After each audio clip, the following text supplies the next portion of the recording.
may change, but one thing remains the same. Hendrick Motorsports is the top shop in NASCAR. Jeff, Jimmy, and Junior have a stranglehold on the standings, and each week has become a battle of them versus the rest of the field. This evening, they return to an intermediate track where top drivers earn their keep. Outside of their own camp, the stiffest competition may end up being Kyle Busch or Kevin Harvick. Two competitive spirits that look to give the Hendrick boys a run under the lights on the rough and bumpy road of Kentucky. NASCAR on TNT live in Sparta, Kentucky. We are set to do battle in the 17th race of the year. It's Sprint Cup Series racing presented by KFC. The weather earlier not cooperating. Thunder showers here around 3 p.m. Eastern time, but things have cleared out. The track is dry. Right now 82 degrees. Still plenty of humidity, and there is a slight chance of rain as the evening continues. Let's take a look at our starting grid. Front row, all about Team Penske. Brad Keselowski going for his second win here. Got the victory in 2012 alongside teammate Joey Logano going for his third win of the campaign. Jeff Gordon on row 2, second on the all-time wins list when it comes to victories at mile-and-a-half tracks. Goes beside Denny Hamlin. In row 3, the rookie Kyle Larson. That's Wally's pick to win. Kevin Harvick fast every week. A runner-up the last 2 times we went to a mile-and-a-half venue. Now let's hear from that man on the front row, Joey Logano, going to be dialed up by Kyle Petty. Joey Logano, this is Kyle Petty in the booth. Can you read me? Yes, sir, I got you. Hey, man, 2 seems to be a big number tonight. 22 is your car number starting second, and it's your 200 start. Can you turn all those 2s into a 1 tonight? I hope so. I got a pretty good Shell Penzo Ford Tigor. All the guys on the team gave me something pretty good to work with on this bumpy racetrack tonight. So looking forward to getting this thing started and have some fun. We've talked about this bumpy racetrack all week up here, it seems like. Is it rougher with this new chassis setup or the new rules than what it was last year? And how have you adjusted to that? And the new rules have definitely made it quite a bit harsher out here. So I'm planning on having quite a headache at the end of this one. So, yeah, I mean, it's going to be hard. It's definitely, at some point, you're not going to be able to avoid these bumps when you're racing 2-3 wide. So, you know, we've done the best we can to get our cars over the bumps the best we could, and I feel like Team Penske's done a good job on making sure we do a good job over these bumps compared to both. So hopefully all that work pays off here. All right, man, I've got on my Pennzoil yellow tie for good luck for you tonight, so take it easy out there. All right, I'll see you, Victor Lane. Thank you, Joey. And before we go green, one last trip down pit road. Let's get our KFC recipe for success. We start things off with America's crew chief, Larry McReynolds. Good evening, Larry. Yeah, Adam, tonight's all about driver crew chief communication. We've only run 3 previous races here, so teams, they don't have a very thick notebook. And with this race transitioning from daytime to nighttime, that crew chief has to be very aggressive and right on with his adjustments. But the only way he can do that is good, concise information for that driver in that race car to exactly how that car is driving. Now at the pit road to my good friend, Marty Snyder. Thanks, Larry Mack. You know, as of a month ago, the NASCAR Nationwide Series race at Kentucky was not on Kevin Harvick's schedule, but he was insistent that they add the race. Why? He told me, I just wanted to learn about this racetrack. The fact that they actually won that race last night was a bit of a bonus. I asked Kevin, what was the #1 thing you learned? He said, even though I had a car that I knew could win the race the entire time, there was not one lap. I was happy with that race car. He said, this racetrack, as rough as it is all about survival. Chris? Marty, Danica Patrick starting 10th tonight. Earlier this spring, Kevin Harvick started giving her advice, and last night he won the nationwide ride race. So earlier today, he sat down with her. 3 bits of advice for tonight. Stay up on the wheel all night long. The bumps, the car is not going to be perfect through the bumps. Don't expect it. Also, don't slide the car. And later in this race, expect the car to loosen up. Matt Yoakum. Chris, for Danica's teammate and boss, Tony Stewart, Kentucky is one of only 2 racetracks where he still searches for a Sprint Cup Series win. Now, he qualified 13th, but now the bad news. The team found an issue with the transmission, so earlier today, they had to make a change. That means smoke goes to the back, but I talked to him earlier. He said it's going to be elbows up. I've got a solid race car. I'm just going to have to work a little extra harder route to get to the front. Heading into Sonoma, they got Kyle Larson, a Camaro, to get used to shifting. I asked him, hey, to get ready for Kentucky, they get you a dirt bike and a motocross track? He laughed and he said, let me tell you something. You want to talk about bumpy? Try Petaluma Speedway on a Saturday night in a sprint car. That's bumpy. Nobody's going to be comfortable with their race car here tonight, Adam. You got to deal with it and you have to adjust. That past dirt track experience could be a huge advantage for Kyle. I'd say those are kind words. Deal with it. It could be a lot uglier tonight on the radio for some of these teams. They've been given the 1-to-go signal, so we get our race analysis. 267 laps making up the 400 miles. Pit road speed 45 miles per hour. Keep an eye on that because we have had some speeders over the years. We also had some green flag pit stops. The pit window here, 52 to 56 laps. One driver going to the rear, Tony Stewart. Transmission change after qualifying. That's big because the three-time champion was scheduled to start 13th. Track position huge here. Yeah, they may have to roll the dice and try something different to get some track position. Guys like Jimmy Johnson, who he didn't get a very good qualifying run either. Mentioned Jimmy Johnson, the 6-time champion, rolls off 25th tonight. Teammate Dale Earnhardt Jr. is 29th. You saw Eric Almirola, and there's Matt Kenseth, the driver that went to victory lane 1 year ago, starting 14th, and Clint Boyer hoping to rekindle the magic this weekend. Hasn't won all season long, and it'd be great for Boyer if he won because his owner is Michael Waltrip, who of course is from the Commonwealth of Kentucky, growing up in Owensboro. Front row, all about Team Penske. There you see Joey Logano, who will start on the inside. Pole winner gets choice. Last night in the Nationwide Series race, the preferred line on restarts was the outside lane. That's the way Brad Keselowski has gone for the start. Row 2, Jeff Gordon, Denny Hamlin, Kevin Harvick, Kyle Larson in row 3. Pace car on the pit lane. The rain is gone, and the green flag set to go in the air for 267 laps at Kentucky.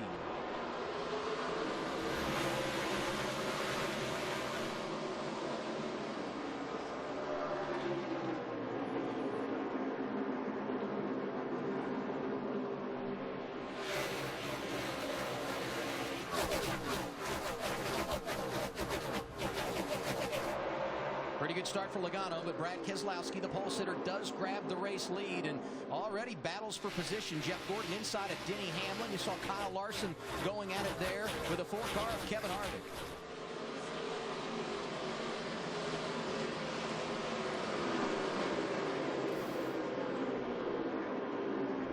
Whoa, Jeff Gordon up the track. Yeah, he lost the car there just a little bit as Hamlin went on the outside of him, but he did a nice job saving it and not taking out Denny with him. Open the door for Kevin Harvick to come through. Kyle Larson did the same. And that's one of these things you got to watch here in Kentucky. When you're running side by side close to each other through the corner, you lose that air, especially the guy on the bottom loses the air on his car, and that thing will get away from you. Exactly what happened to Gordon there. So you want to make sure when you're passing somebody on the outside, you don't pinch him too much because you could get him loose, but he may take you out as well. And Jeff Gordon has had some problems this year on restarts. That car tends to be good over the long haul when you look at his history in 2014, Kyle. Yeah, it has. You know, he's had long-run cars all year. If you go back to California, the second race of the year, and has been really, really good at places like that. But just as Wally said, we saw it in the Nationwide race last night. When guys didn't give each other enough room getting in the corner, it almost just pulled the inside car around, and that seemed to be what happened to Jeff in 1 and 2. Last night's winner, Kevin Harvick, on the move, trying to get around Denny Hamlin, thinks better of it, pulls in line in the 4th position as we go back and look at Jeff Gordon coming off the corner and getting a little loose. You see Denny on the outside there, and see how that's really pretty close. Jeff slid up the racetrack a little bit, but that could have been a lot worse. On board with Jeff. We're lucky there wasn't any contact there. Yeah, really good. Both drivers were paying attention, but you saw Jeff's car go in the corner. It almost bounced up the racetrack. It didn't look like it almost didn't pull the rear out as much as the front. Just bounced up the racetrack. Don't forget, these guys are on very low air pressures right now, so the cars are going to be a little bit more bouncier till those tires, gain some pressures. And the other thing is the track is very green right now because of that weather that moved through here earlier this afternoon. NASCAR has called for a competition caution. We will get that at lap 30.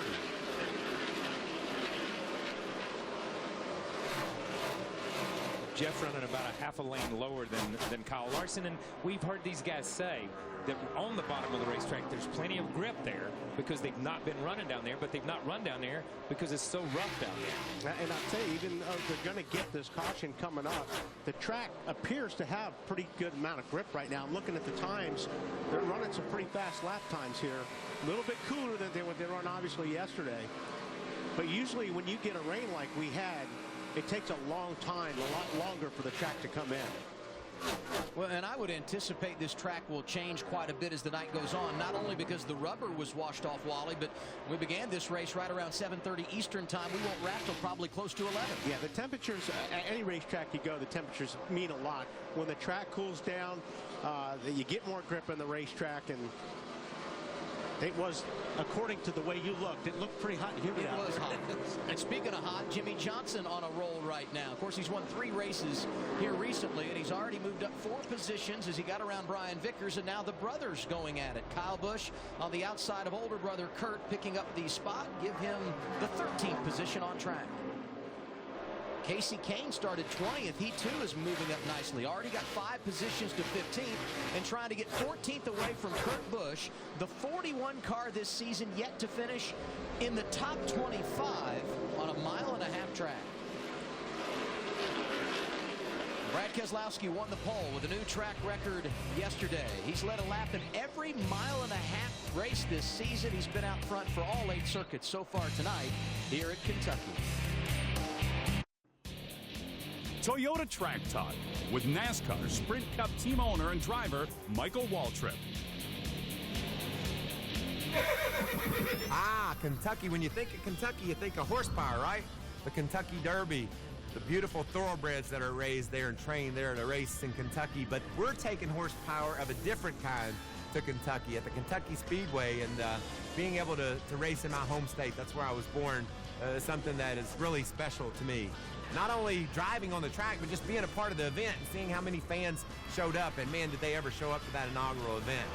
Being able to share the experience of NASCAR's Cup cars on the track for the first time, it was special. And Kyle Busch holding off David Rudiman for the victory was fun to watch as well. I smile a lot when I think about Kentucky, and my memory of that first race will be with me forever. Brought to you by the redesigned 2014 Toyota Tundra. Brad Keselowski, the race leader. He's led every lap so far, and you can see he's already moving through lap machines. Got around Mike Bliss, also working over Joe Nemechek here. And Tony Stewart started 41st. After that transmission change, he's already worked his way up to the 27th position. You want more TNT coverage? The Mobile One in-car camera on Race Buddy lets you ride shotgun with Tony Stewart. Go to NASCAR.com and check out the Mobile One in-car camera on Race Buddy. Yeah, it's pretty predictable. Stewart was going to get, a lot of those cars pretty quick. But knowing the competition caution is going to come out helps him close the gap as far as him and the leader goes. So he's just trying to get through as much of this traffic as possible. And then basically the next restart will be the start of his race. Well, the other thing it does, Kyle, is it buys him some time from the standpoint of when you start in the back and you've got a guy at the front setting the pace like Brad Keselowski is. If you're not good early, you can go a lap down pretty quickly. Yeah, at a place like this, I mean, we saw it up here a couple of years ago with Kyle Busch, the way he just cut through this field. I mean, it was amazing. He put guys down in the first green flag stop that never recovered from that. It does give you an opportunity, knowing you've got that caution halfway through, basically a green flag stop, that you're going to be able to stop and make some adjustments. And there's some guys that can't wait for that to happen. Yes. Guys like Kurt Busch and some guys that are falling back can't wait for that caution to come out so they can come in and readjust their car. You mentioned Kurt Busch. Here he is going to lose another position. Matt Kenseth all over him. Yeah, Kurt seems to be struggling right now, and like I said, it gives him a big break to be able to come in and readjust. On board with Matt Kenseth, who won this race a year ago. Right now 15, 3 positions in front of him. Kyle Busch, driver 18, started in the 18th position but has already picked up 6 spots. He too is on the move early. And here you see Matt inside of Kurt. That the best thing to do to make a pass into the corner is try to drive inside of someone? Yeah, well, I mean, you try to go wherever you want, but to me it looks like Kurt's having a hard time holding that car down. And, he wasn't going to give Matt too much of a fit because his car's not handling very well. What's the story with Kurt Busch, Marty? We'll make that now 6 spots that Kurt Busch has lost as we watch the battle between Clint Boyer and Kyle Busch. Kyle Busch will go around for that position. Kurt said the car just wants to snap loose. It has no front grip. He said, I sound like a broken record. Sounds like this every week, but the car just not working early in the run. Big changes planned for Daniel Knost on the first stop, guys. Kurt Busch is 15th, 13 seconds behind race leader Brad Keselowski, who's led every lap You're watching the Quaker State 400 presented by Advance Auto Parts on TNT, live from Kentucky.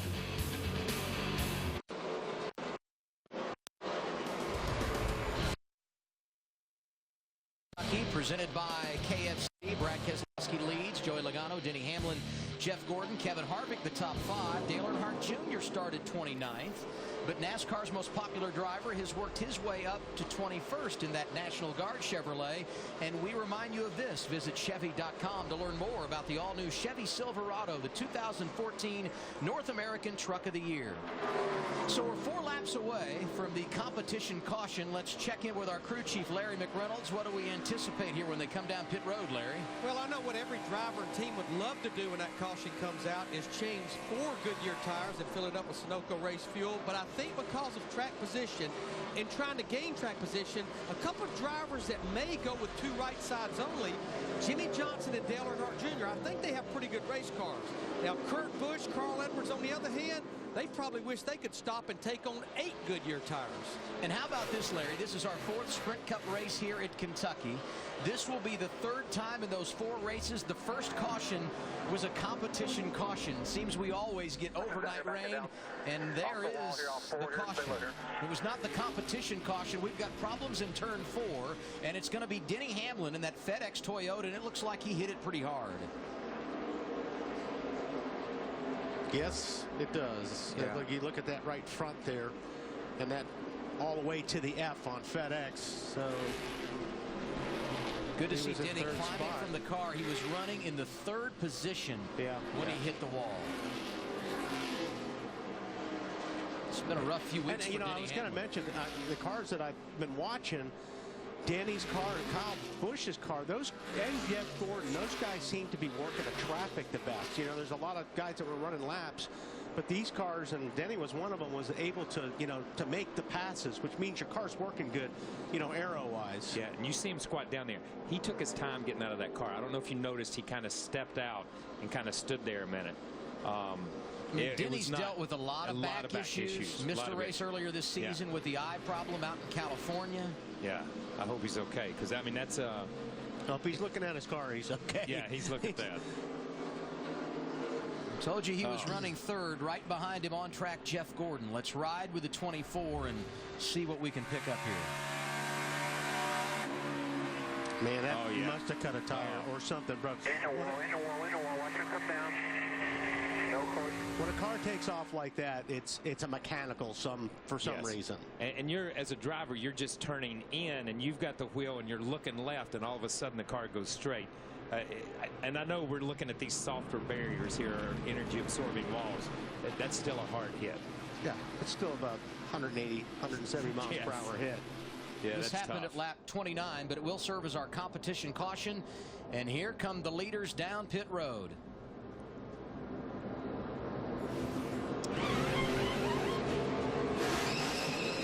Guys, you see Kevin Harvick, bottom right-hand corner of the screen, 2 tires, and up on the track bar, he said the car was just too tight. Ralph? Jeff Gordon took on tires on the right side. He was a little tight at first, Matt, but they think they're okay with that. To you. Track bar adjustment. Joey Logano, right side tires only. He was way too free on entry, Chris. And Brad Keselowski is led from the green. He said the car getting progressively looser through the run. It's going to be a track bar change, just 2 tires on the number 2 car. Pretty close battle off of pit road between the teammates, and that number 1 pit stall paying big dividends for Brad. He wins the battle off. Everybody taking 2 tires. The big mover, Ryan Newman, up 2 spots. His teammate Paul Menard gained 4 on that exchange. We set the field when we return on TNT.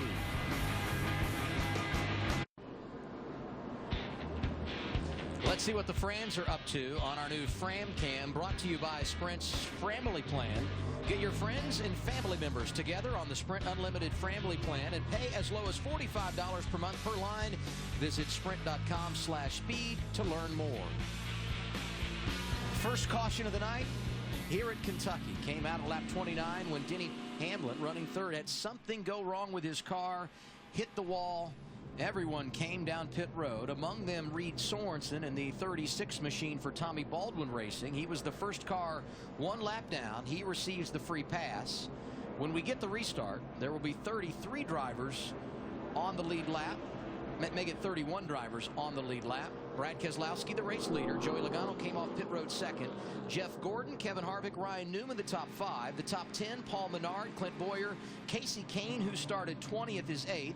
Matt Kenseth inside the top 10. And how about this? Dale Earnhardt Jr. qualified 29th. 2-tire stop for him.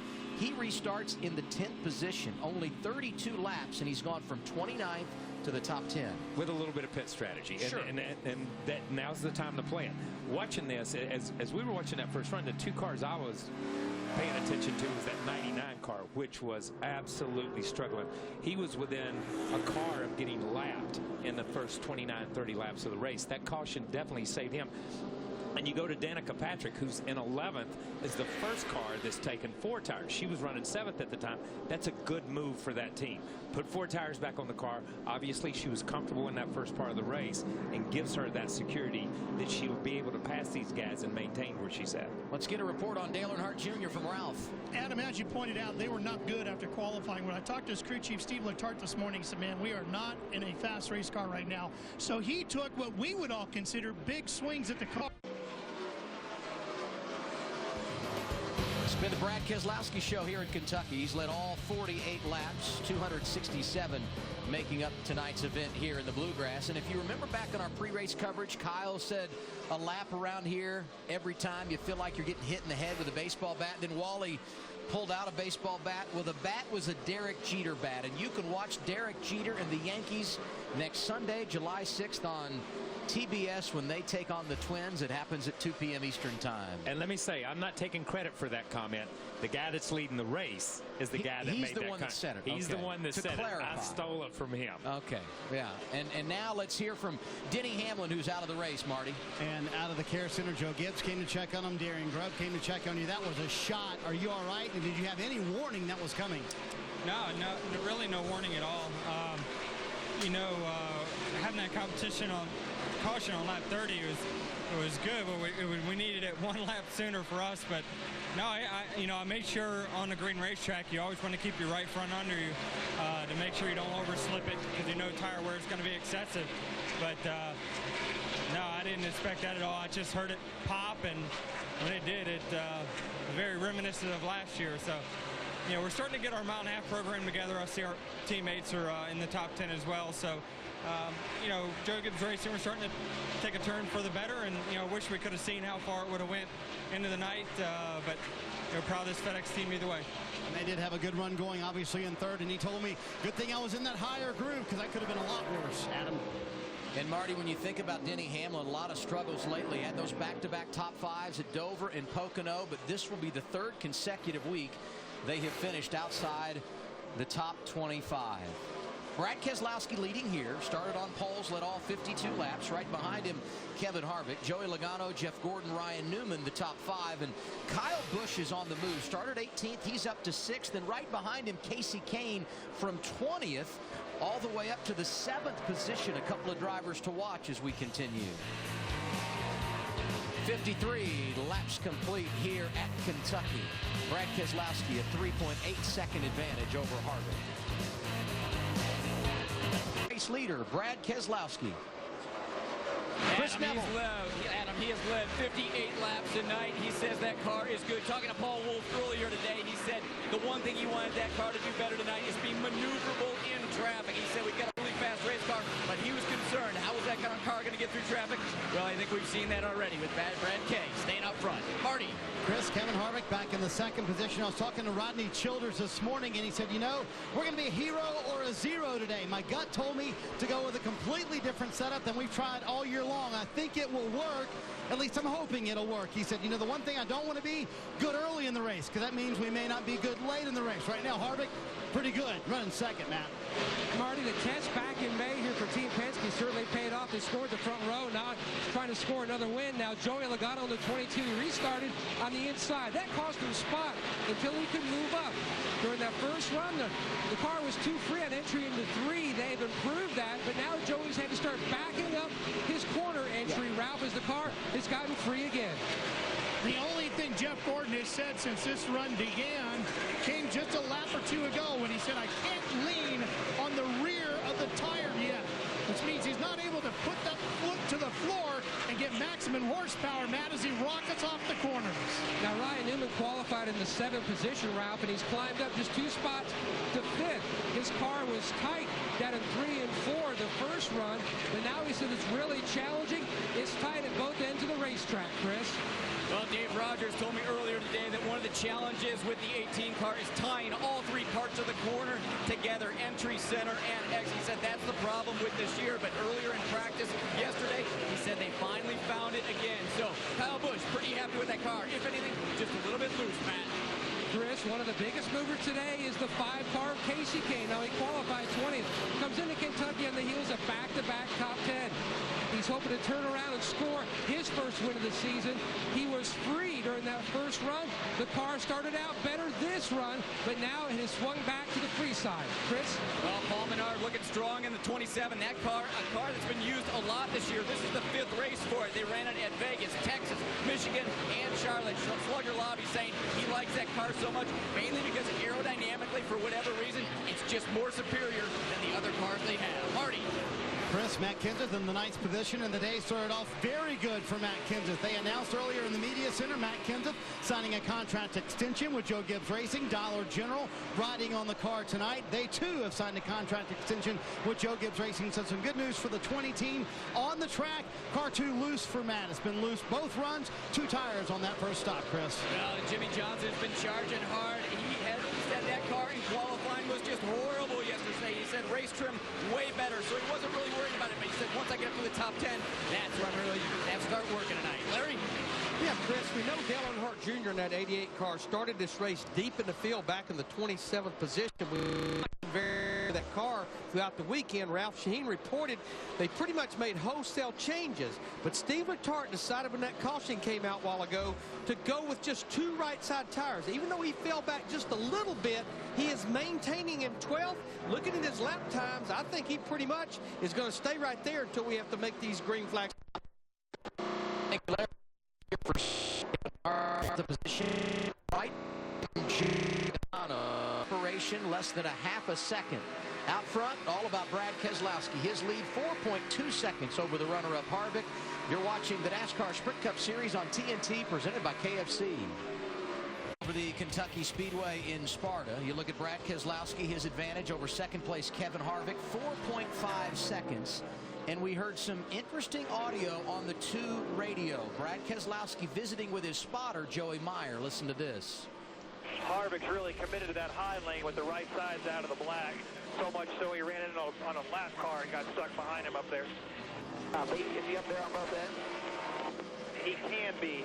You know, he has been the last couple of laps, but not, you know, for 10.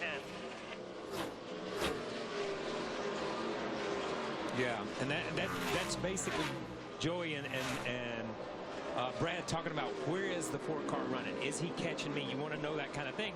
And what happened was the 4-car started experimenting. He wasn't catching the 2-car, so he started moving around on the racetrack. He moved up with his right sides out in the gray area, just his left sides in the black going through the corner, and did run up on a slow car down here in 1 and 2. And Joey caught up to him, but now Kevin's gone back to his regular groove, and he's kind of pulled away from Joey a little bit. But he hasn't really made up any time on Keselowski. You know, where he was gaining earlier, he kind of all of a sudden hit a wall and now hasn't been able to gain on him.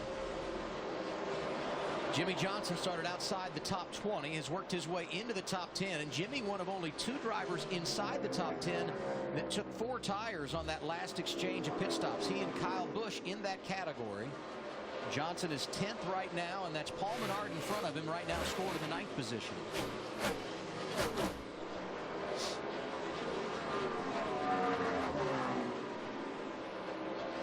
Hey, the guy I'm still keeping an eye on here. Trouble. Kyle Larson into the wall.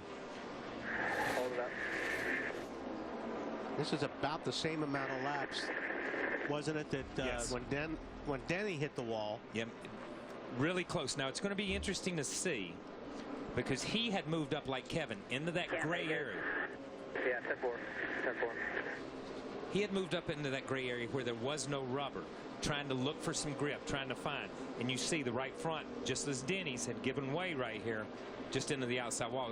So obviously when you move up and you're looking for that groove and looking for a place to run, he was on that right front a little bit more. Kind of get to Larry on this too. Larry, I mean, you know, you can play the game of being a little bit aggressive here too with your settings in the front right that maybe could, you know, get you in trouble as far as tire wear goes. Wally, I think it's a combination of things. I think you guys are all over it, though. That the racetrack, even though it's starting to take rubber in the bottom two grooves, it has no rubber up top. Denny Hamlin moved up there, Kyle Larson. But we also know in 2014, as we talked to Jason Ratcliffe in the countdown to green, the loads, the corner speeds, all of the downforce these cars have this year, it's just, it's kind of adding to everything. Thank you, Larry. And now we get the replay. Look top right of your screen off in the distance, and you'll see Larson coming off of turn 1.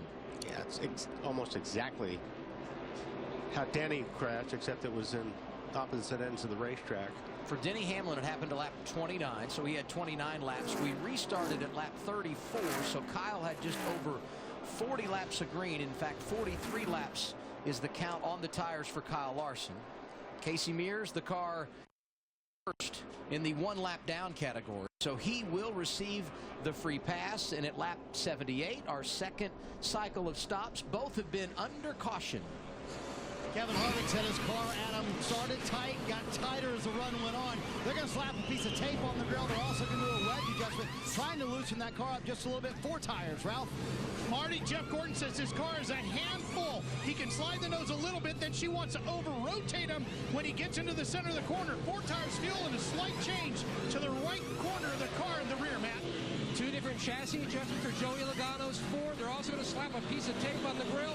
Logano's car was just too free when he got close to Harvick, Chris. Well, Brett Keselowski very happy with the 2 cars, saying it's too risky to make any changes, so just 4 tires and fuel. I took a look at the right side tires that came off that car at lap 30, even wear across both tires. Great battle off of pit road, but this time it's Joey Logano who beats his teammate Brad Keselowski. Kyle Busch up a couple of spots, so was Ryan Newman, and Casey Kane in the top 5. By that much, Joey Logano will have the top spot when we come back, keeping in mind Brad Keselowski had led every lap leading up to our second caution of the night. It came out when Kyle Larson, the rookie, hit the wall in turn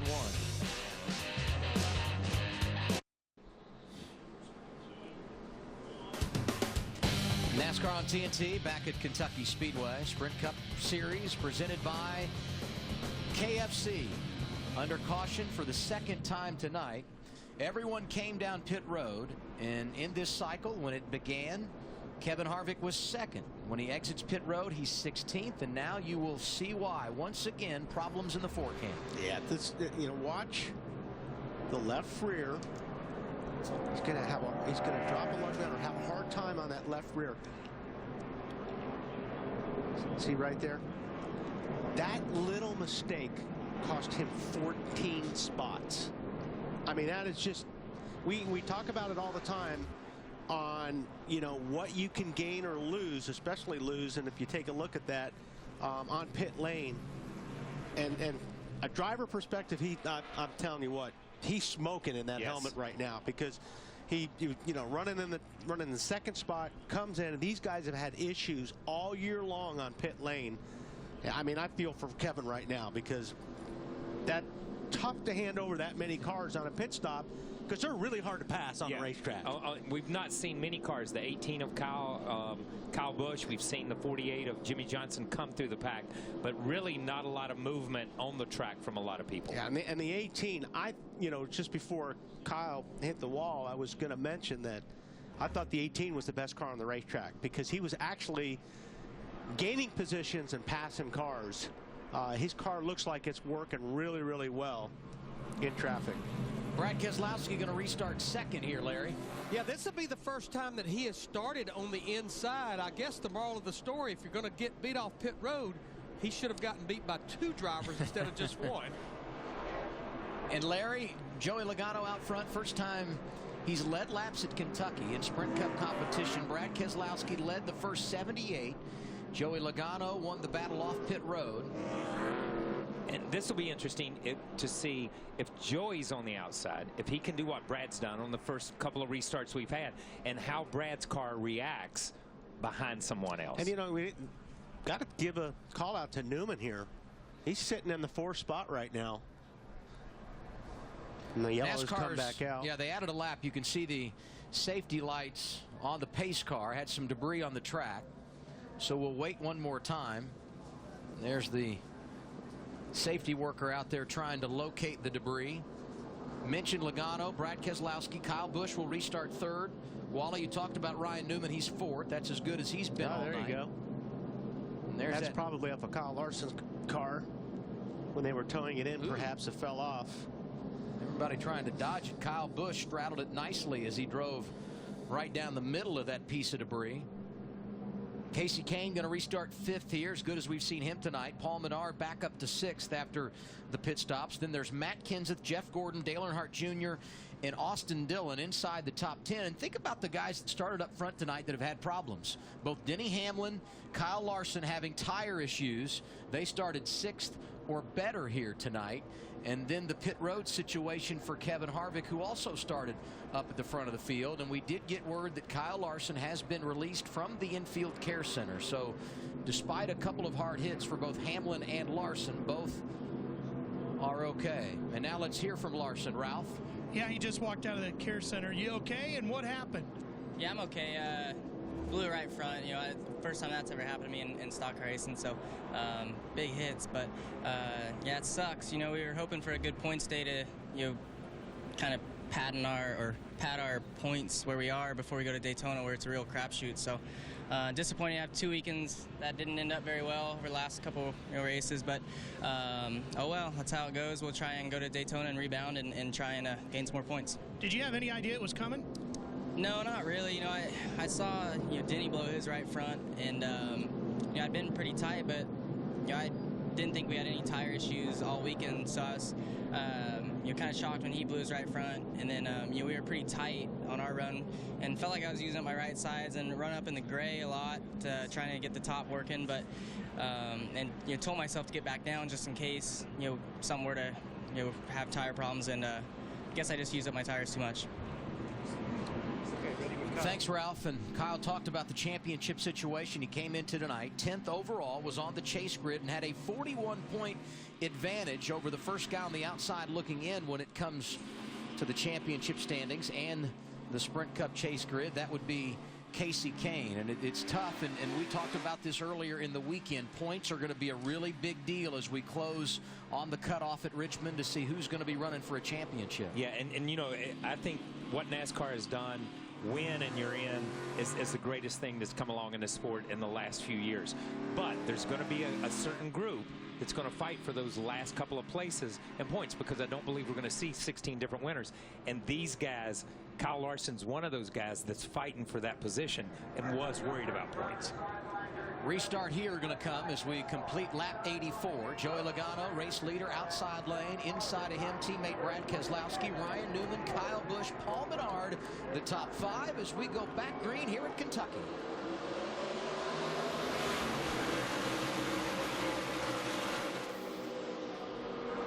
Joey kind of laid back a little bit there on that restart. It may cost him a bit.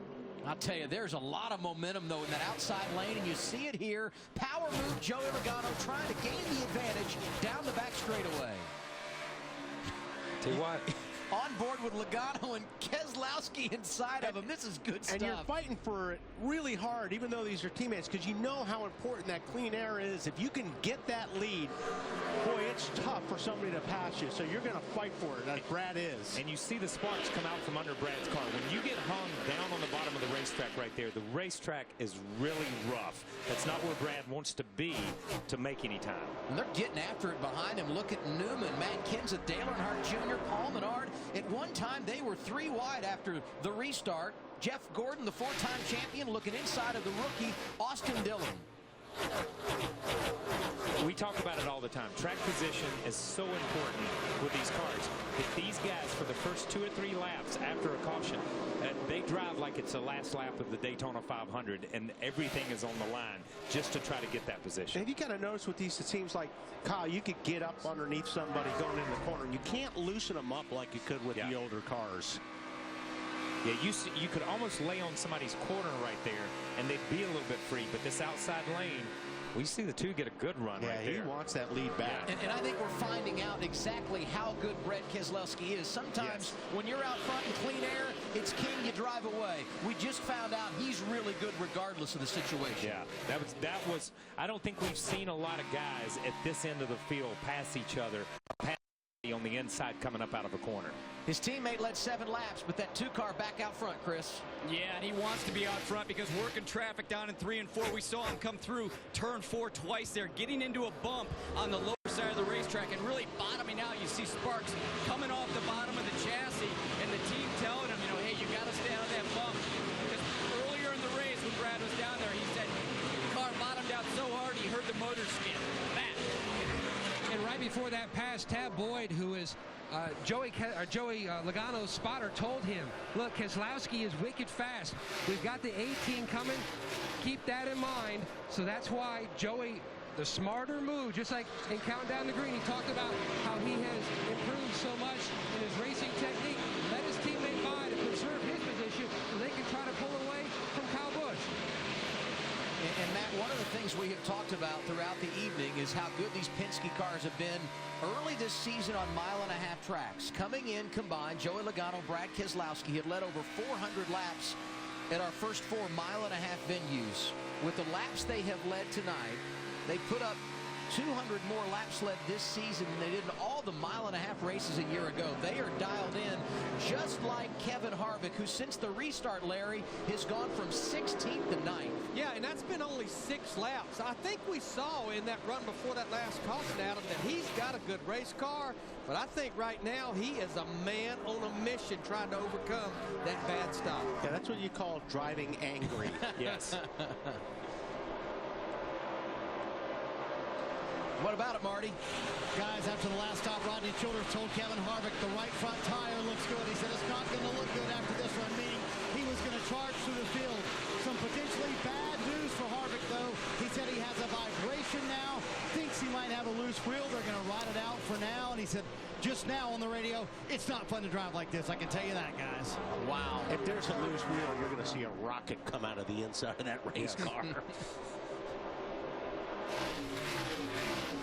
Kevin Harvick outside the top 40 in the first 2 mile-and-a-half races of the year. Second in the last 2 events, and right now he finds himself in the 9th position, 6.5 seconds behind Brad Keselowski. Let's take a closer look at today's race, brought to you by Sprint. Bring your digital music to life with a new HTC One M8 Harman Kardon Edition. 0 down with a Sprint family plan. You're having a good night, up 21 positions. NASCAR's most popular driver, 6th right now. All 4 Hendrick cars inside the top 10, including Casey Kane, who's the best of the bunch. He's 4th at this stage of the race. And Brad Keselowski continues to knife through the field. And a moment ago, he was talking on the radio about those sparks we saw flying on track. I saw you throw sparks. You're clear by 3. That's what I'm talking about. Damn right. We're the leader. Damn, I hate driving through that bump, Paul. At 10-4, I know you do. It's sparks. Take care of it now. You're fine. You shot sparks here. It's right at the restart line on the bottom lane. Just for whatever reason, I'm telling you that. Are you worried about anything? Can I comfort him at all about what's hitting? And because you're hitting so hard, a driver is going to worry about hurting something or breaking something, you know, by going through that bump. You see, that's a shot through there. And, you know, hell, I mean, you'll do it, especially if you got to try to pass somebody. But it's always in the back of your mind, man, I hope I didn't break something or something isn't cracked, you know, by going through there and bottoming it out that hard. Plenty of track time this weekend for Brad Keselowski. Ran all 3 races. Truck Series event on Thursday evening, nationwide race last night, and of course Sprint Cup racing here this evening. He's led 138 laps when you combine last night's event and what he's done here tonight. In fact, those Penske cars have been 1-2 for all but 43 laps in this race. And, you know, you heard him talk about whatever they found on these bumpy racetracks. I mean, they're certainly the class of the field. I mean, there's nobody even close right now other than, like I said, Kyle Busch is probably one of the best cars out there. I'm not sure he's as good as Brad in traffic, but he's certainly close. Mentioned Kyle Busch, a little wiggle as he comes off turn 2, but maneuvering through lap traffic. And you go on board with Joey Logano, the runner-up just in front of him over in turns 3 and 4. Where the Penske cars seem to be strong this year is their chassis. They've got something, and the reason I say that is the Roush cars, all these guys have the same engine combinations. The Fords do, and the Penske cars are just head and shoulders over any other Ford in the field, and they roll through the center of the corner. They can get back to the gas. They look like they've got 40 horsepower more than any other Ford in the field, and on days like this they look like they got 40 more than everybody else. But they have really worked hard with their chassis, with the components in their chassis, and their aero matches that perfectly when we get to 1.5 mile and 2 mile racetrack. And that shot right there, as you were talking about it, was a perfect example. If you look at when the 18 rolls into the corner behind the 22, the 18 slides up the racetrack. He's still carrying a lot of speed, but the 22 maintains where he wants to run, that lower line. Yes. And by doing that, he can get on the gas and he pulls off the corner better than the 18. Think about the resume here at Kentucky for our top 3 drivers. Brad Keselowski won a couple of nationwide races here, won the Sprint Cup race here 2 years ago en route to a championship. Joey Logano was second. He's won 3 nationwide events here. And Kyle Busch has won here in virtually everything. And one driver we've not mentioned a lot tonight, Ryan Newman, that Caterpillar Chevrolet inside the top 5, Larry. Yeah, Adam, I mean, he qualified 7th, and he has had speed all weekend long. And you think about it, Ryan Newman's last top 5 finish was 3rd at Richmond last September 9 months ago, but it's been almost a year since that 31 team had a top 5. But honestly, all 3 of the Chevrolet drivers from Richard Childress Racing in the top 12 right now, so a good night across the board. And that's good to see, because there have been times when their program has gone through highs and lows, but tonight they have been the model of consistency. Leading the charge, Ryan Newman. He's 5th. That's the good news. The bad news, he's 5.9 seconds behind our race leader, Brad Keselowski.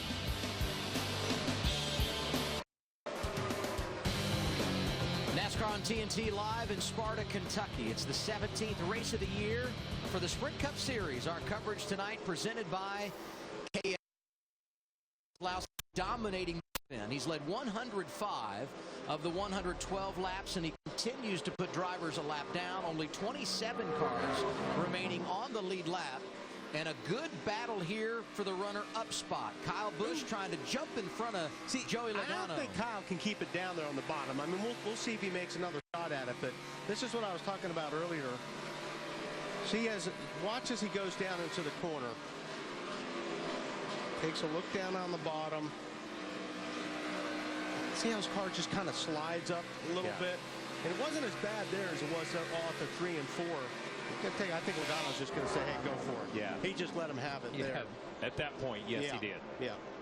He breaks up that Penske juggernaut at the front. They're running 1st and 3rd now instead of 1st and 2nd. They're in a little bit of a slump.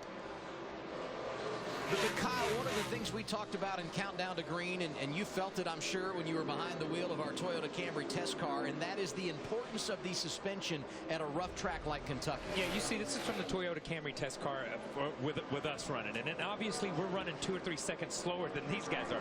But you see the right front. It's hard to tell where we're at on the racetrack, but you can see the tire kind of flex in right there as it moves in and out. But you see there's not much movement in the suspension, which means the tire is taking all this load.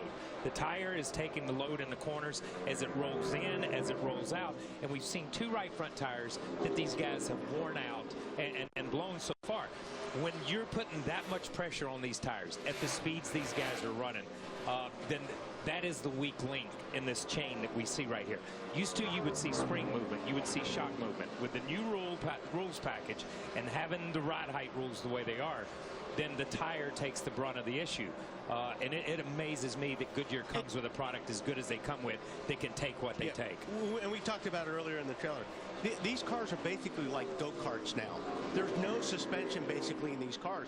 The suspension is the tires on these things because they're so stiff and rigid. Yes. Used to be in the old days, the cars used to have a lot of spring, a lot of travel, a lot of shock. But now it's basically these things are set up like a go-kart. Joey Logano has drifted back to third. What's happening there, Matt? He was telling his team the reason why he dropped that spot. He was losing the nose of that 22 Ford on entry down into turn 3, and it allowed Busch to jump back in the gas sooner. Right now he's just riding to their first stop, but the team points back to the test back in May that they really stumbled on something in their setup area, which really transferred over to both races in Charlotte and then also on to Pocono and Michigan. So they've really found something in their intermediate track program, and you're seeing it here tonight. It's been 39 laps since we last saw these drivers on pit road. We had 43 laps of green flag racing when Kyle Larson lost that right front tire. Just to give you a little perspective there as we watch these guys make laps. Matt Kenseth started outside the top 10, but he's 6th right now. Let's see what he's got. Yeah, I mean, and you're kind of aware of it. I mean, even though your team is telling you that, you know, your tires are good, you're aware of it. We ride on board with Matt. We see the speeds going into these corners, 180 miles per hour plus, and you're only dropping down to about 149, 150 miles per hour. But actually, you look at Matt in the car, and the car seems to be working pretty good for Matt because it doesn't seem like he's struggling a whole lot. I mean, you could see the bounce in the wheel and everything. You can see him talking right there. He's pushing the button. He might be coming in for a pit stop. Yeah. Either that or he's got a problem. Wow, he's off the pace. Yeah, look at him in the outside lane. What's going on with the 20, Marty? Guys, he just radioed in, said he thinks he might have a tire going down, and he certainly doesn't want to have happen what happened to his teammate Denny Hamlin, and doesn't want to have what happened to Kyle Larson. So, as you can see, Matt Kenseth slowing, coming to pit road. I actually was talking with the car chief, Jason Shapiro, and they all jumped at the same time. And you can see that right front, Wally. Exactly right. It is down. Good call by Matt Kenseth and a good catch by Matt Kenseth to not have an issue on the racetrack.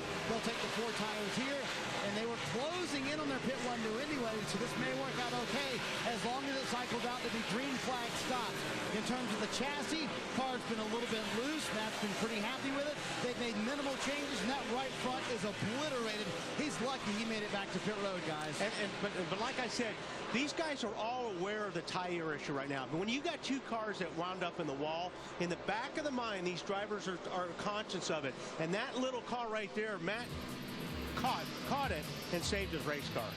Just over 10 laps away from a cycle of green flag pit stops, Matt Kenseth has already been down the pit lane.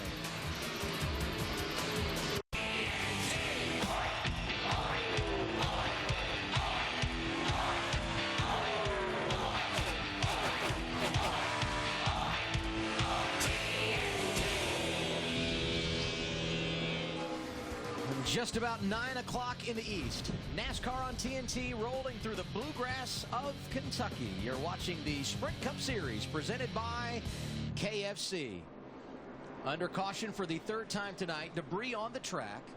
Matt Kenseth, as we pointed out before we went to break, had already made his pit stop. Matt right now 1 lap down in 28th. We anticipate he will take the wave around here. And Brad Keselowski, the race leader, going to be the first on pit road. You got Kyle Busch, Joey Logano, Casey Kane, Ryan Newman coming behind him. The pit stops happen at lap 127, Marty. Kevin Harvick 16th to 9th on that run, Adam. He will hit the pit road. Rodney Childers told you you can take a little bit of a bigger swing at it. Car too tight. They're going to make a wedge adjustment, 4 tires. Ralph?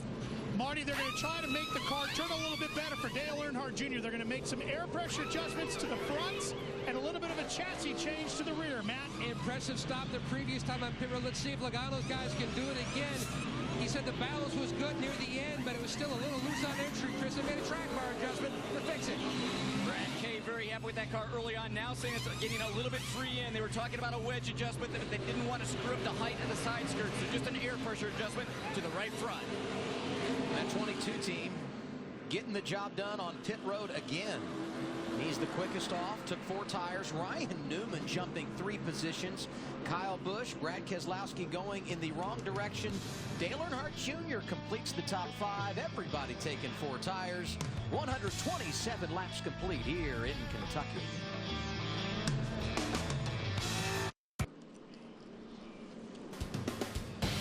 Back at Kentucky. Under caution for the 3rd time tonight. Everyone has come down pit road. More issues there.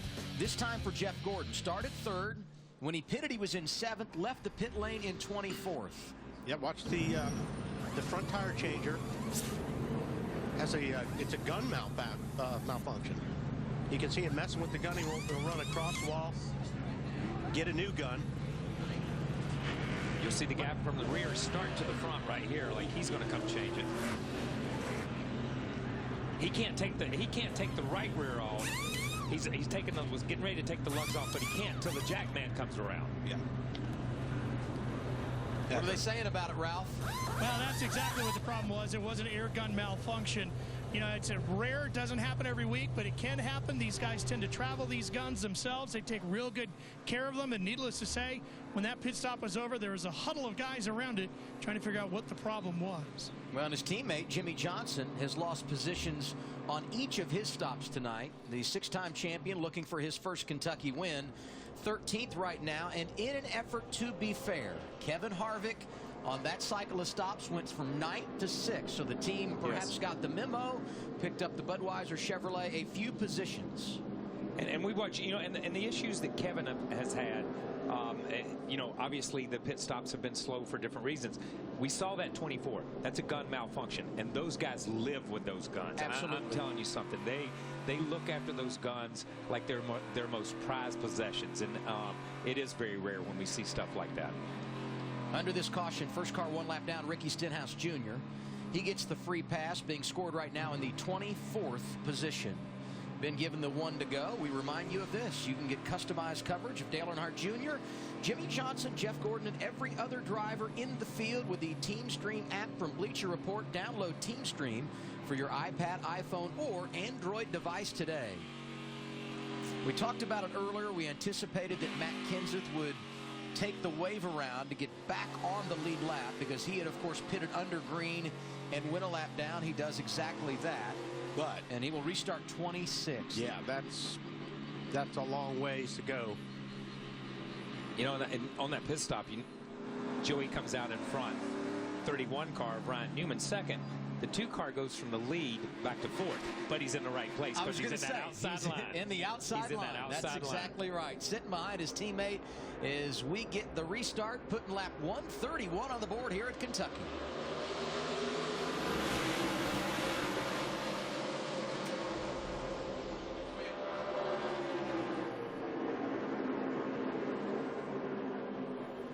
Yeah, those two guys are not going to have any problem. I mean, Harvick restarted 6th, also in the outside lane, and look at him get after it on the restart. Yeah, he gave a nice bump to the 2 car right there, which pushed him past Newman. If he can hang there, no, Newman clears him. Yeah, he's not going to get the 3rd spot. Slides in line behind Ryan Newman. Pretty strong run by Newman up on 4 there as we see these guys 3 wide down the front stretch. I don't think you're supposed to do that, are you? As long as you can get it settled down, getting into turn 1. Yeah. Austin Dillon, Eric Almirola, Dale Earnhardt Jr. was the man in the middle. He sneaks out front of the 43 and the 3, and Casey Kane knocking on the door behind him. Yeah, strong restart by Eric.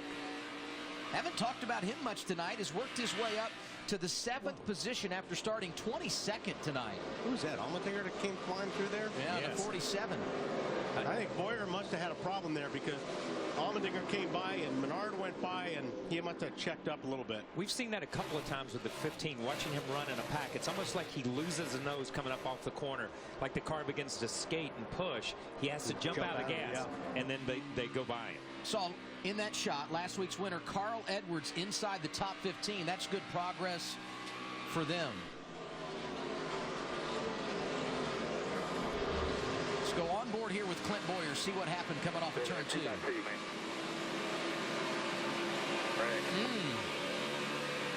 Little squeeze there. Paul Menard outside as they went down to 3.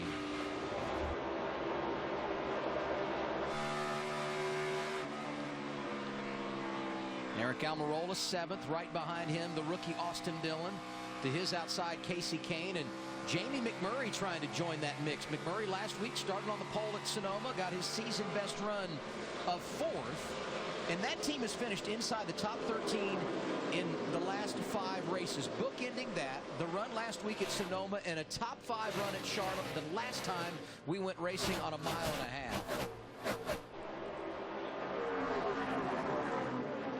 And Allmendinger's doing a nice job trying to get in the top 10 a week after the disappointment of starting up front, leading the most laps at Sonoma, but not getting the fruits of his labor. Yeah, and we expected to see him run well out in Sonoma, but here he is, you know, hovering right around 9th, 10th, 11th, fighting for these positions, and has pretty much been here all night long, outrunning some really good cars, and this team has done a lot. Should remind everyone, had weather issues before the race tonight, started on time, but we have passed the halfway mark. So if we were to get more precipitation at this stage, we don't anticipate that, but if we were, this race could be official at this stage since we have seen the cross flags. Mentioned Jimmy Johnson lost some spots on that last exchange of pit stops. He's now 18th in the running order behind Brian Vickers. The 48 had come to the front, but now struggling with track position. And kind of come to the front. He had made it to 10th or 11th, up to the top 10, yeah. Right along in there, and didn't seem to be making a lot of progress. And as we watched the times on the monitor, was actually losing to the leaders of Brad Kay and Kyle Busch and Joey Logano. But he did lose 4 or 5 positions against the group of guys that he was racing with. No denying that Tony Stewart has made progress. Officially started 41st after changing a transmission, but right now Smoke 15th, Matt. Making slow headway, but slowly moving up to the front. He's been good all night, Adam. Down in turns 1 and 2. His big hindrance, turn 3, especially back in traffic. Right before that caution came out, he had some clean air, and it was the best his entry had been into turn 3 all night. Right now, though, Stewart just slowly, patiently trying to work his way to the front. And Matt, here we look at Jeff Gordon, who's 4 positions behind him. You know, Jeff had the issue on pit road, went from 7th to 24th, but he's driven his way into the top 20, a sign that that car is pretty good, because Wally, he was in a beehive when the green flag went back in the air. Yeah, the problem is, you know, as all this settles down, he's 13 or 14 seconds back already from Logano, who has a clean racetrack, and these guys are turning lap times almost a second faster. So that's a problem when you have an issue on pit lane and you get back in that track position. It's not easy to make all that up, especially when, you know, you're having to deal with traffic and you're obviously not running as fast times as guys that are in clean air.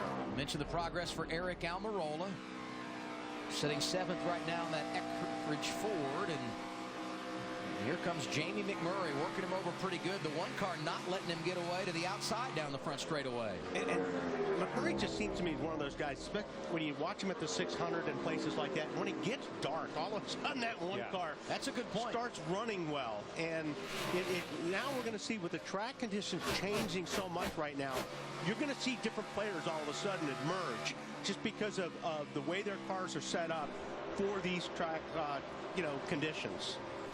And that was an interesting shot, and you see this a lot. Eric goes in the corner.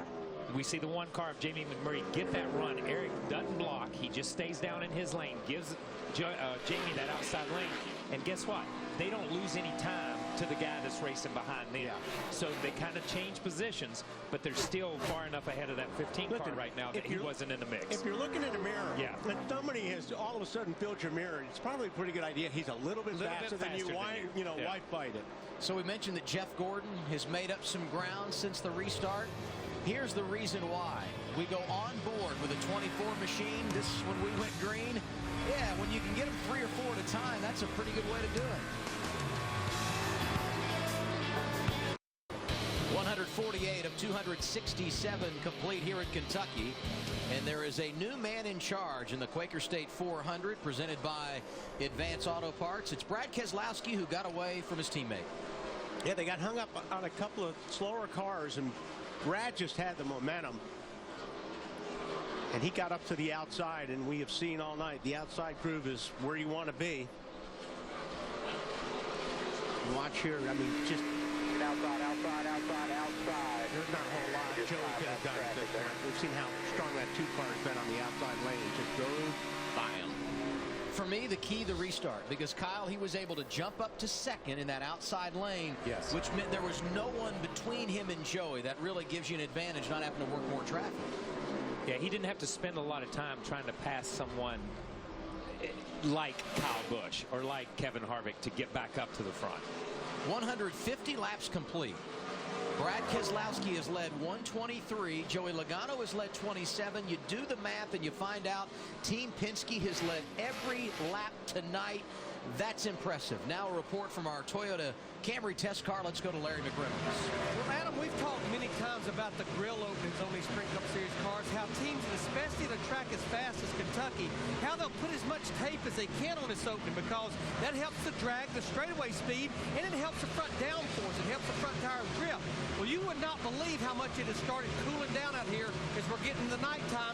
And I've already seen on Kevin Harvick's car, Joey Logano's car, Jamie McMurray's #1 car, how under a pit stop, they're starting to add tape. You'll see little patches. And what they'll do, a lot of times you'll see the tire carrier do it over here on the left side because on the left side, it's easier for him to do. Plus, it puts more downforce on this left front corner that helps that car to turn. I think in the late stages of this race, that final pit stop, you'll see a lot of these patches put on the grill openings. Saw it there on Joey Logano's machine as he came toward turn 4. We got trouble. The rookie Alex Bowman goes around, and Jamie McMurray right behind him, nowhere to go. And there might have been contact with Casey Kane. Jamie slowed down. We saw Eric Almirola slow right there. Jamie and Eric, we had watched them. Oh my God, that's a lot of and damage. Jamie was having such a good run. And Jamie slows down, and behind them, they don't get slowed down in time. And obviously, just an innocent victim in this. McMurray was 7th at the time of the accident. We talk about the importance of points. Eric Almirola inside the top 10 was 8th. He got damage. A guy like Jamie McMurray needs points. He was 19th in the championship coming in. He still had a chance to rally and get a chase spot based on points. And unfortunately, he's probably going to lose a lot of ground here tonight. I think that's going to take more than a tire change. Yeah, it's going to be interesting to see how this starts here. Replay off of 2. Yeah, he just got loose there. And you see Jamie's trying to get it woed down. Boy, there's nobody even close to Jamie at that point. Oh. And then you drive into a wall of smoke. And you can't see. You saw the 43 way back here. And the 43 goes to the left and goes low, but there's so much smoke. Oh, he comes up and runs into Jamie, and then the 5 car of Casey Kane has no place to go. Look how thick that smoke is. The 43 can't see. He comes up the racetrack, gets into the 1 car, and then the 1 car obviously is stopped at that point in time. Almost started slowed down at that point in time. I don't know if this will give you a shot out windshield, but a lot of smoke. He's up top. yeah, look how everything just turns white right there. Yeah, you just can't see anything. When the 4 tires are locked up running like that. Almirola finished top 12 in 3 of the 4 mile-and-a-half races this season coming in. Disappointment for him tonight. Inside the top 10, nowhere to go when Alex Bowman went around and he made contact with Jamie McMurray. Under caution for the 4th time tonight, Brad Keselowski, Joey Logano, Kyle Busch, Ryan Newman, Kevin Harvick are the top 5. Dale Earnhardt Jr., Casey Kane, Austin Dillon, A.J. Allmendinger, and Paul Menard are the top 10. And it will be interesting to see. Didn't see a lot of damage, but if Casey Kane had much damage, because it did look like there might have been some contact there.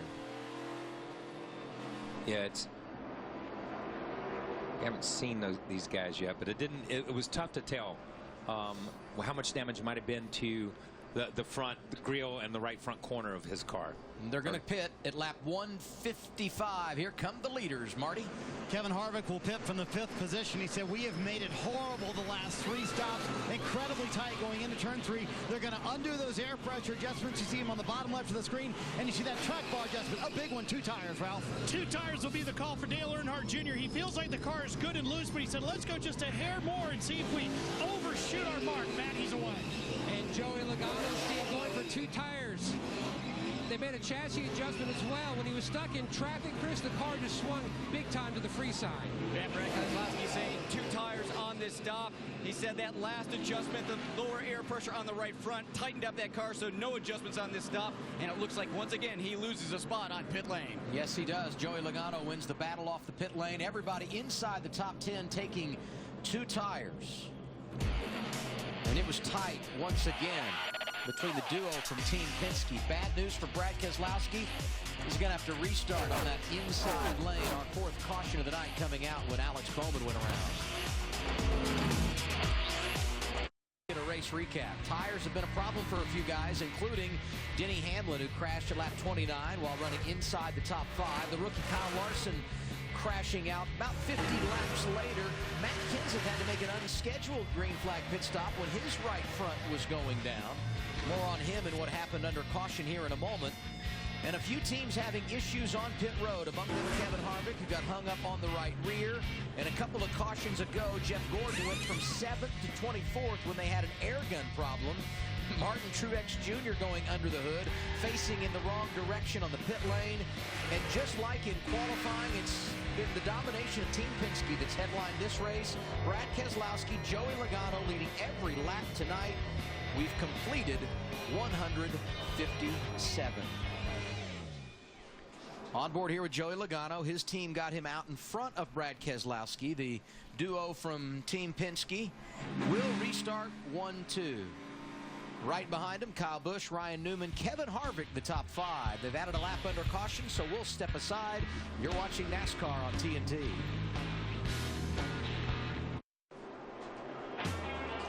Let's take a closer look at today's race, brought to you by the Sprint Frambly plan. With 7 people on the Sprint Unlimited Frambly plan, you can get unlimited data, talk, and text for as low as $45 per month each. Visit sprint.com/speed or a Sprint store to start your Frambly today. Under caution for the 4th time tonight, and the caution actually was a good thing for Matt Kenseth, because under the last caution he took the wave around, he pits here, gets in sync with the leaders. That's the good news. The bad news is he was caught speeding on pit road, starts tail into the longest line. Free pass here, Justin Allgaier. We go back green at lap 160.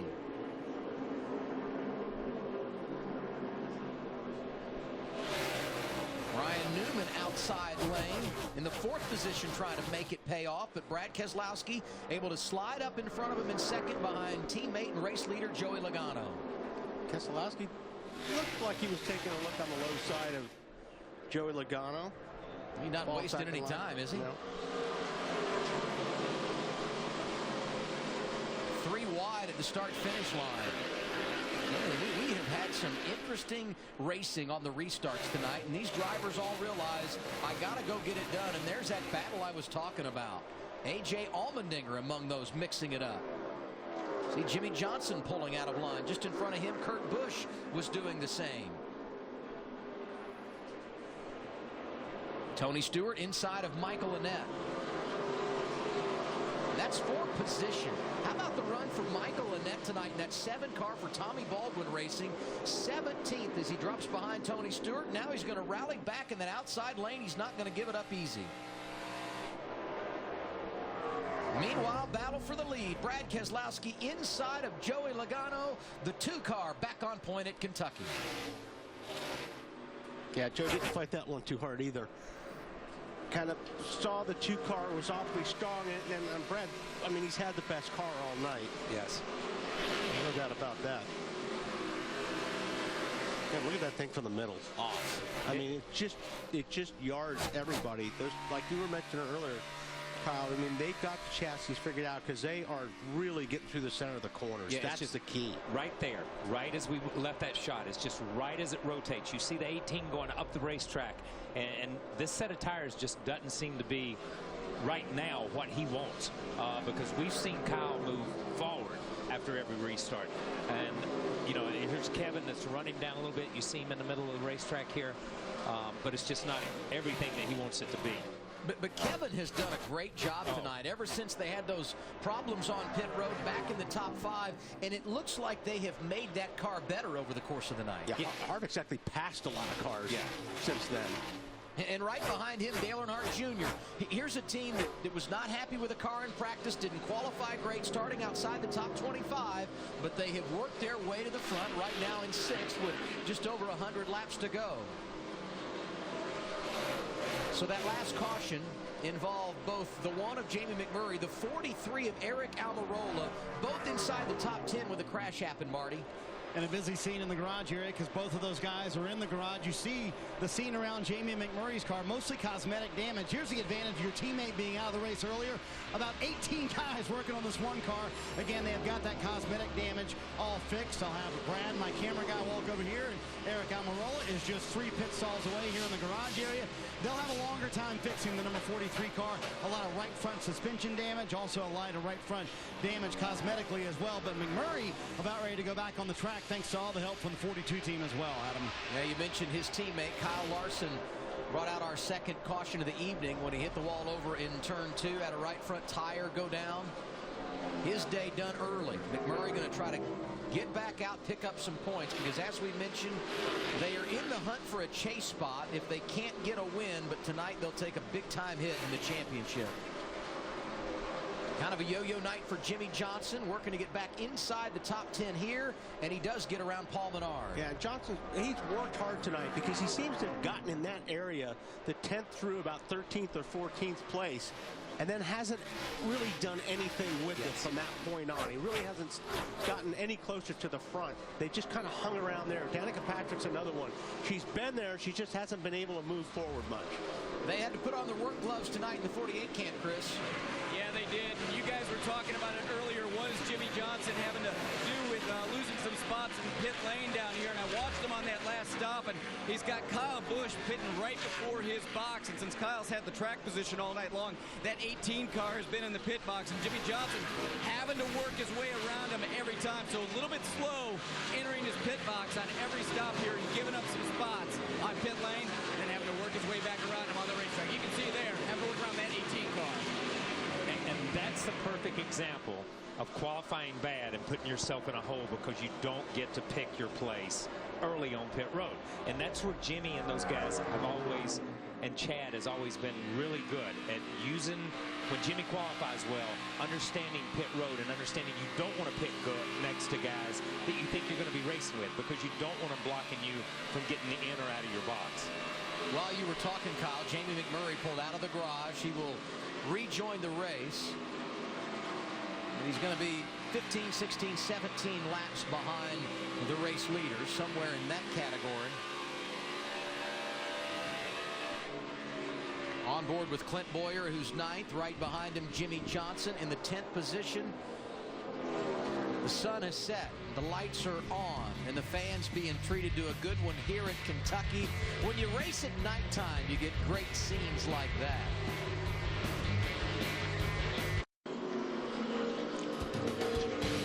Under caution for the 5th time tonight in the Quaker State 400, presented by Advance Auto Parts. The reason for the caution, the 33 of David Strimmy. 3 laps off the pace, and he got turned around.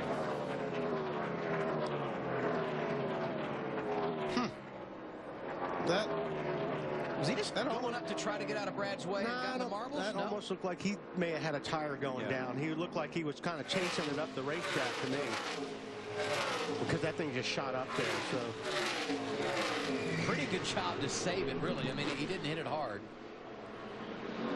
Close call for the man who's running second right now, Joey Logano.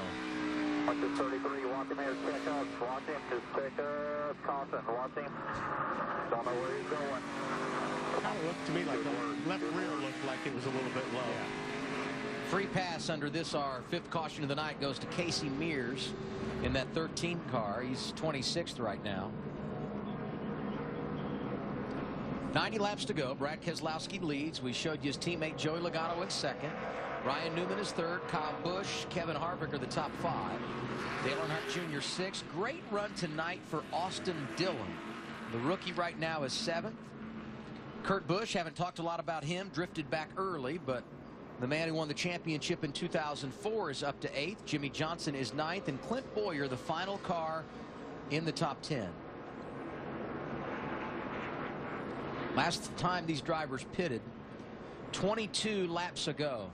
So and a lot of them took 2 tires, Larry. So what are we thinking here? Yeah, I mean, that means they have 37 laps on those left side tires. I think everyone that changed 2 tires the last stop, they're going to be forced to change 4. But I think when I look at drivers, in particular like Jeff Gordon, that 24 car that took 4 tires, he probably can go with just 2 here. That's a change 4 now while you're at least under caution. And I was going to say, Larry, if you take 4 here, then do you think you can take 2 the rest of the way? We'll get that from Larry in a moment. First shot fake. Brad Keselowski stays out. Others are coming, Marty. That was the big debate on Harvick's radio. They thought about taking 4 here and then 2 later. He said it needs to drive into turn 3 especially. Way better. Car still too tight for Harvick. They decide to go with 2 on the stop. Chris? What car?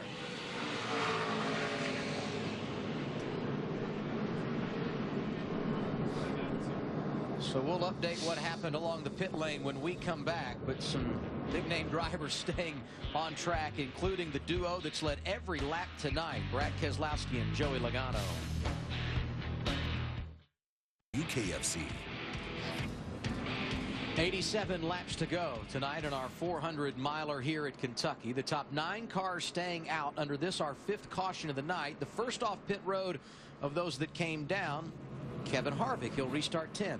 And now our Ram, no guts, no glory. What observations you making here on this strategy play, Larry? Well, we know all of the drivers that just pitted. They can now make it to the end on one more stop. But when I look at the 8 drivers that stayed out that last pitted on lap 155, which would include our race leader, Brad Keselowski, that means they'll have to go 112 laps, which is outside of the window to make it on one more stop. But I think with enough cautions, they can do it.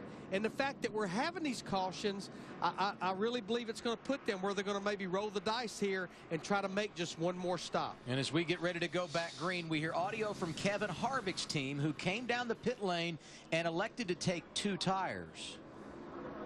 The guys that did 4 it last time haven't moved forward much. 48's moved forward some. That's been about it. All those guys will do 2 right here. Got to do 2 again. Ooh, little wheel spin there off the 2 car.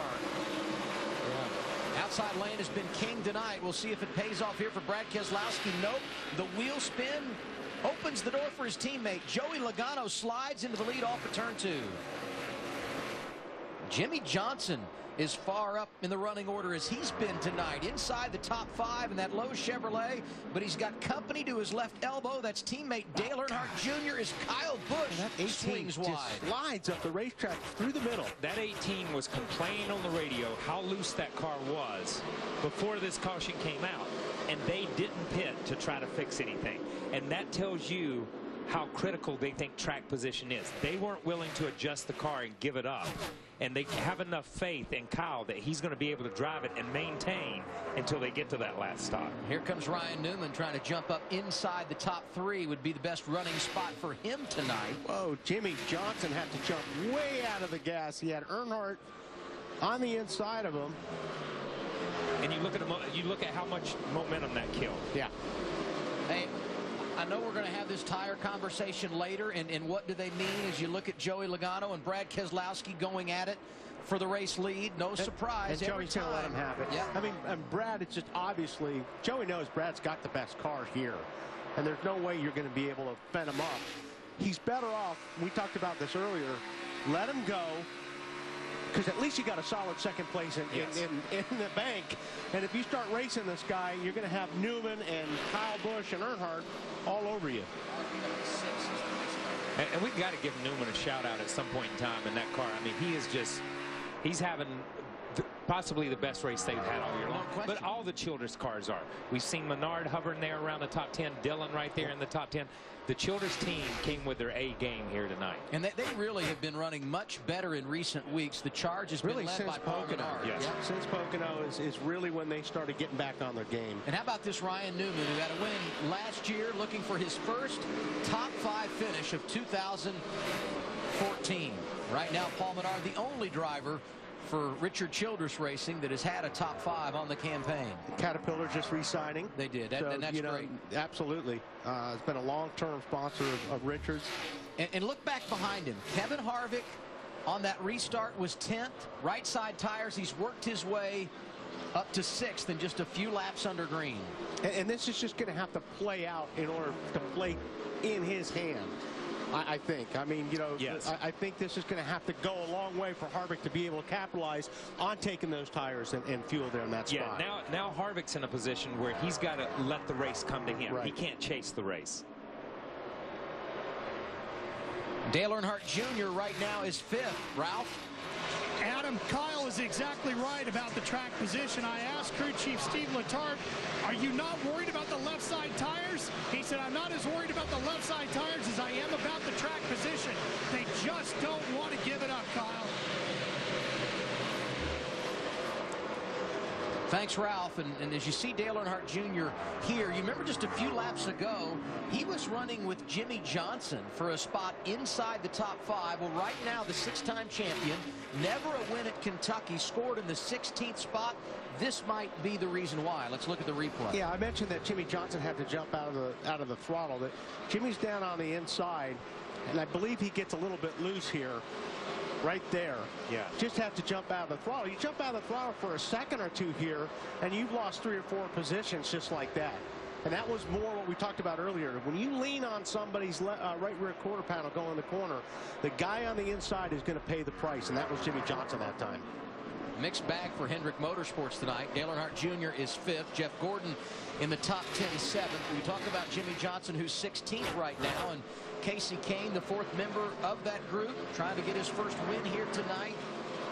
14th with 78 laps to go. Paul Menard doing a great job. He's wearing that mirror out on that 48 car right now. Ricky Stenhouse Jr. got the free pass not long ago on one of those cautions. There he is in that 5th-3rd Ford right now. He's 15th. And we haven't said it, but Matt Kenseth, who had the unscheduled pit stop because of the tire, then got caught speeding on pit road, is back up to 8th inside the top 10. Chris? Well, and I'm just listening to the 48 team. When we met Green, it sounded like he had possibly a tire going down, but it seems like things are stabilized over there. So Wally, not coming in and getting tires, staying out on hot tires late in the race. Are you just starting to pick up some debris, pick up some marbles, getting some of those marbles on the tires that take a couple laps to get off? Could that possibly be an issue with the 48? I think that's possible. I think also when you get sideways like that, going at 150 miles per hour, it takes a little bit to make sure that it was an aero thing. It was something that I was explaining and not another issue. Don't forget, these guys have tire issues on their minds right now as well. So they're being real conscious of every little thing that car is doing, and they want to make sure that it's not a tire problem.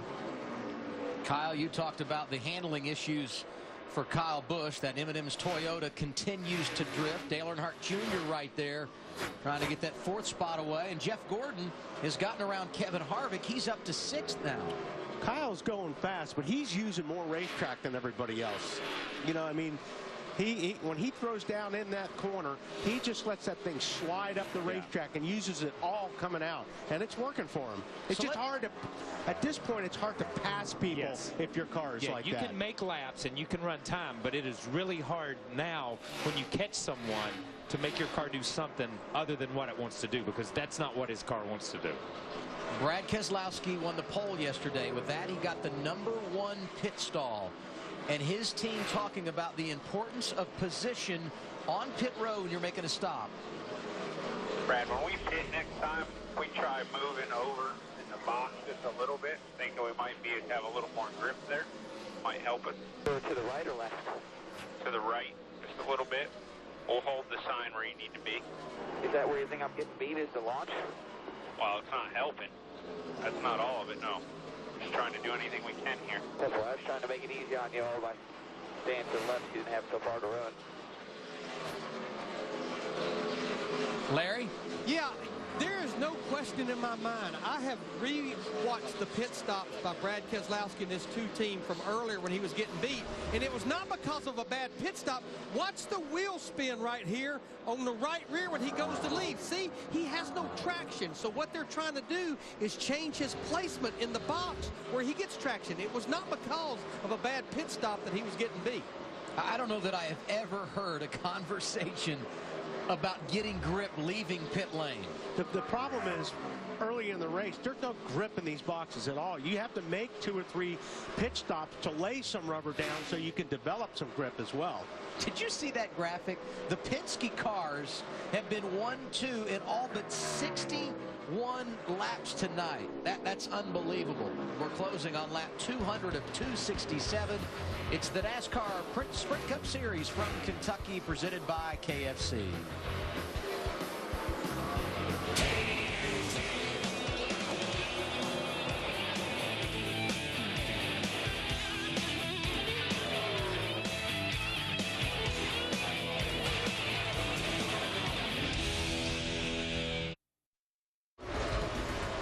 201 laps complete of the 267 that make up tonight's event here at Kentucky Speedway, the 17th race of the year for NASCAR Sprint Cup Series. 10 lead changes among 2 drivers. They both drive for Roger Penske. Brad Keselowski, who's out front right now. Joey Logano, who currently runs second. 65 to go, and you can't say enough about the drive for Tony Stewart. Started at the rear of the field tonight after changing a transmission, and they now find themselves inside the top 10. Matt? Adam, over the Coca-Cola 600 weekend, Sprint Cup teams flew special flags on their haulers to honor our military.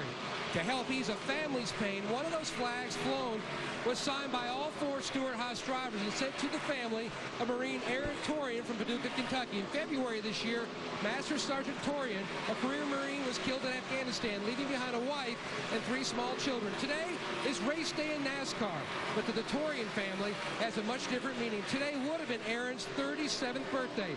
In his honor, all 4 Stewart-Haas cars are carrying a special decal, and his family are all here as Stewart-Haas guests. Stewart and Bush met with Aaron's dad, Joe, on Friday, telling him, Tony said that the drivers can go 200 miles an hour. We have all the safety gear and safer barriers. But the true heroes are men and women like your son, and they can't be thanked enough. And Adam, I can't agree more. It's a great story, Matt, and how fun would it be to see the Torian family in victory lane tonight? It's not out of the realm of possibility because Tony Stewart is picking them up and putting them down. He's 9th right now, and you got to have a lot of admiration for a guy that has to drive all the way from the back in a race that means so much in regard to track position, Larry. Yeah, what I'm looking at right now, Adam, when I look at the drivers that's running 5th through 9th, which would include Tony Stewart in his 14 car, they either started at the back or they've had a problem. Dale Earnhardt Jr. started 27th. Jeff Gordon had his pit stop issue. Kevin Harvick a pit stop issue. Matt Kenseth a tire issue under green, and speeding on pit road had to take the wave around, and Tony Stewart had to start 41st. These drivers running in the top 9 right now, but it took strategy to get them there. Speaking of strategy, all of these drivers that stayed out that last caution, the last pitted on lap 155, for them to make it a one-stop race, they're going to have to go to somewhere around lap 212 to 213, and then we know that's their plan. Thanks, Larry. And the last driver to win when starting at the rear would be Tony Stewart a few years ago. Smoke could be in line to do it tonight. Right now he's 9th. But he is 10 seconds behind race leader Brad Keselowski, who we heard a few moments ago needs a better exit off the pit road, a good launch point. The crew trying to set him up for the next time he comes down the pit lane.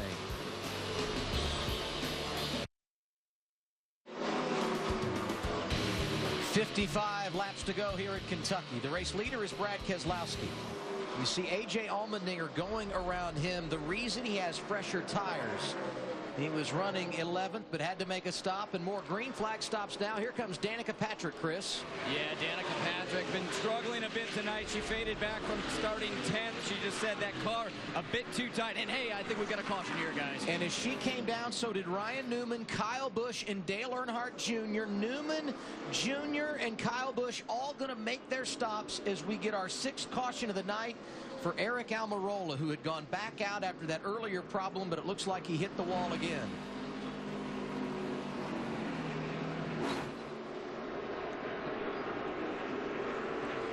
And this could be a really big break for these teams because they stay on the lead lap here, and everyone else will come down under caution should cycle through. Kyle Busch should be probably wind up the leader when this is all cycling through. Yeah, he was the first one of that group to get off pit road then. Yep. See the 43 up ahead again. Looks like a right front going down. I've seen that pattern quite a bit. There it goes.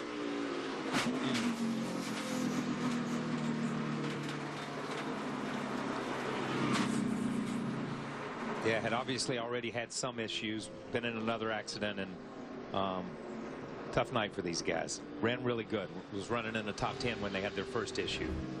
He's taking it back to the garage with 53 laps remaining. We'll pit with 52 to go.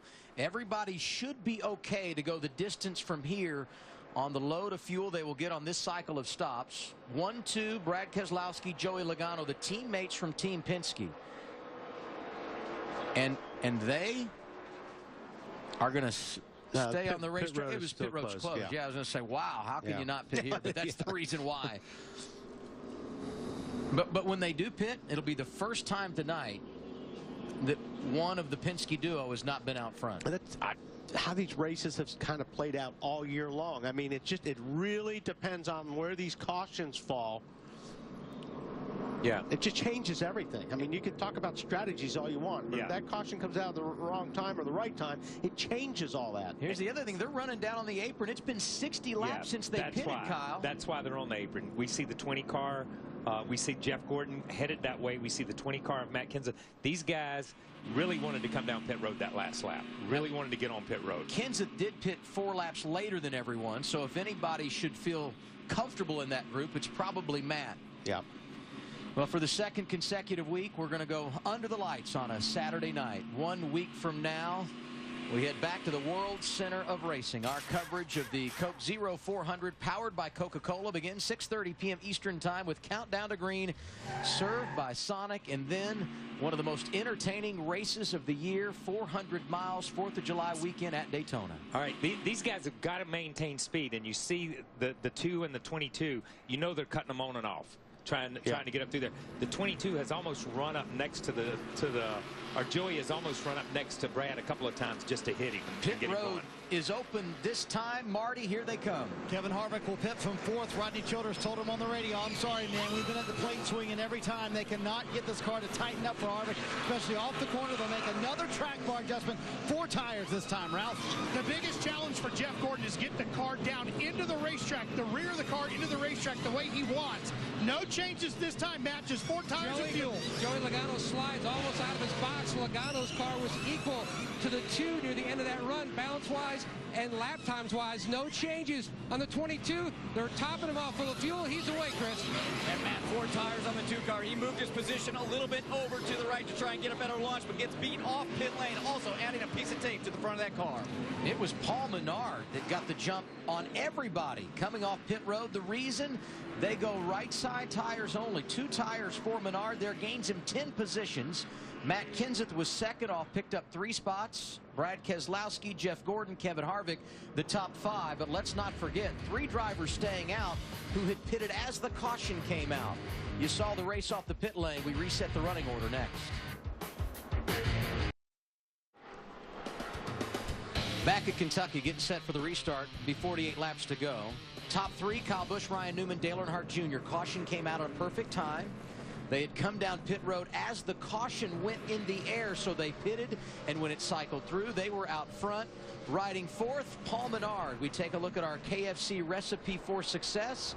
How about the call to go 2 tires by crew chief Slugger Labby, Larry? Well, Kyle Petty and Wally Dallenbach were talking earlier about this season is all about winning. And Paul Menard came here to Kentucky on the heels of 2 consecutive top 5 finishes, but no visits to victory lane. I think this is a roll of the dice to see if they can make something happen in these final 48, 49 laps.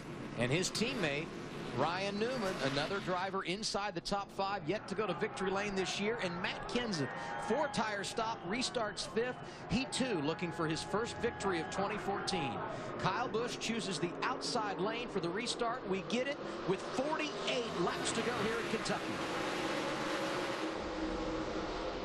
Look at Kenseth getting aggressive, going underneath Dale Earnhardt Jr. 3 wide into the corner.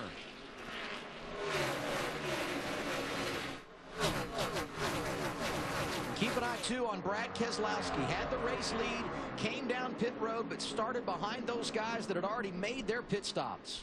That's a good move. Good move by Matt.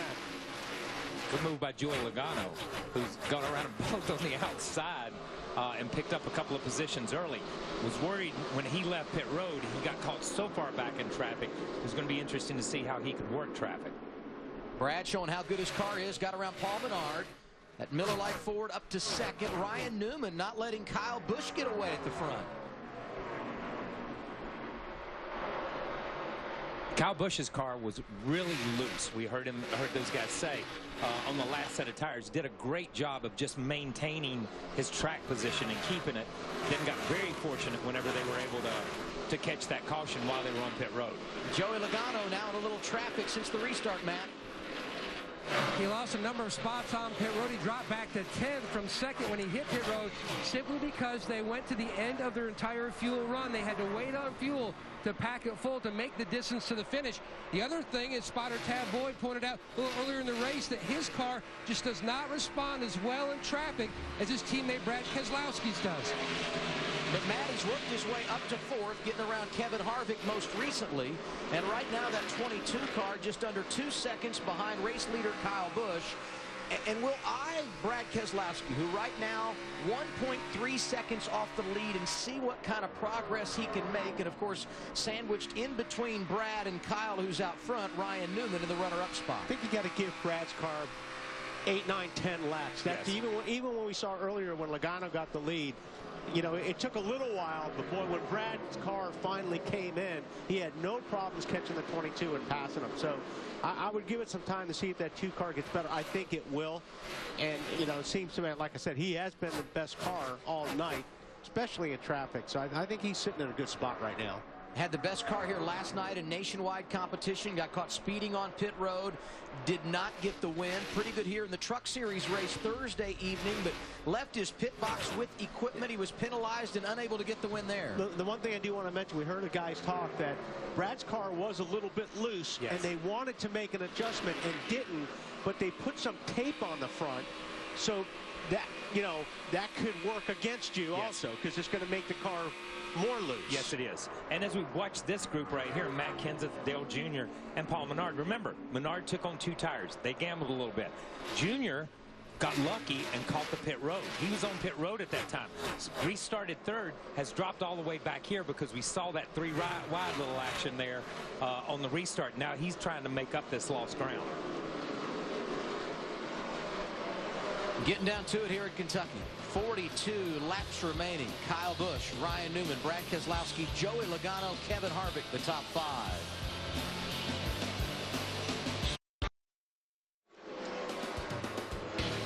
NASCAR on TNT Live in Sparta, Kentucky on this Saturday night.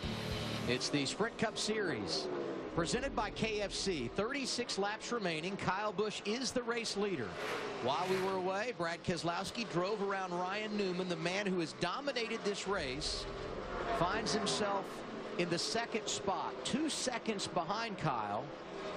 And now you wonder just how quickly Brad can reel him in.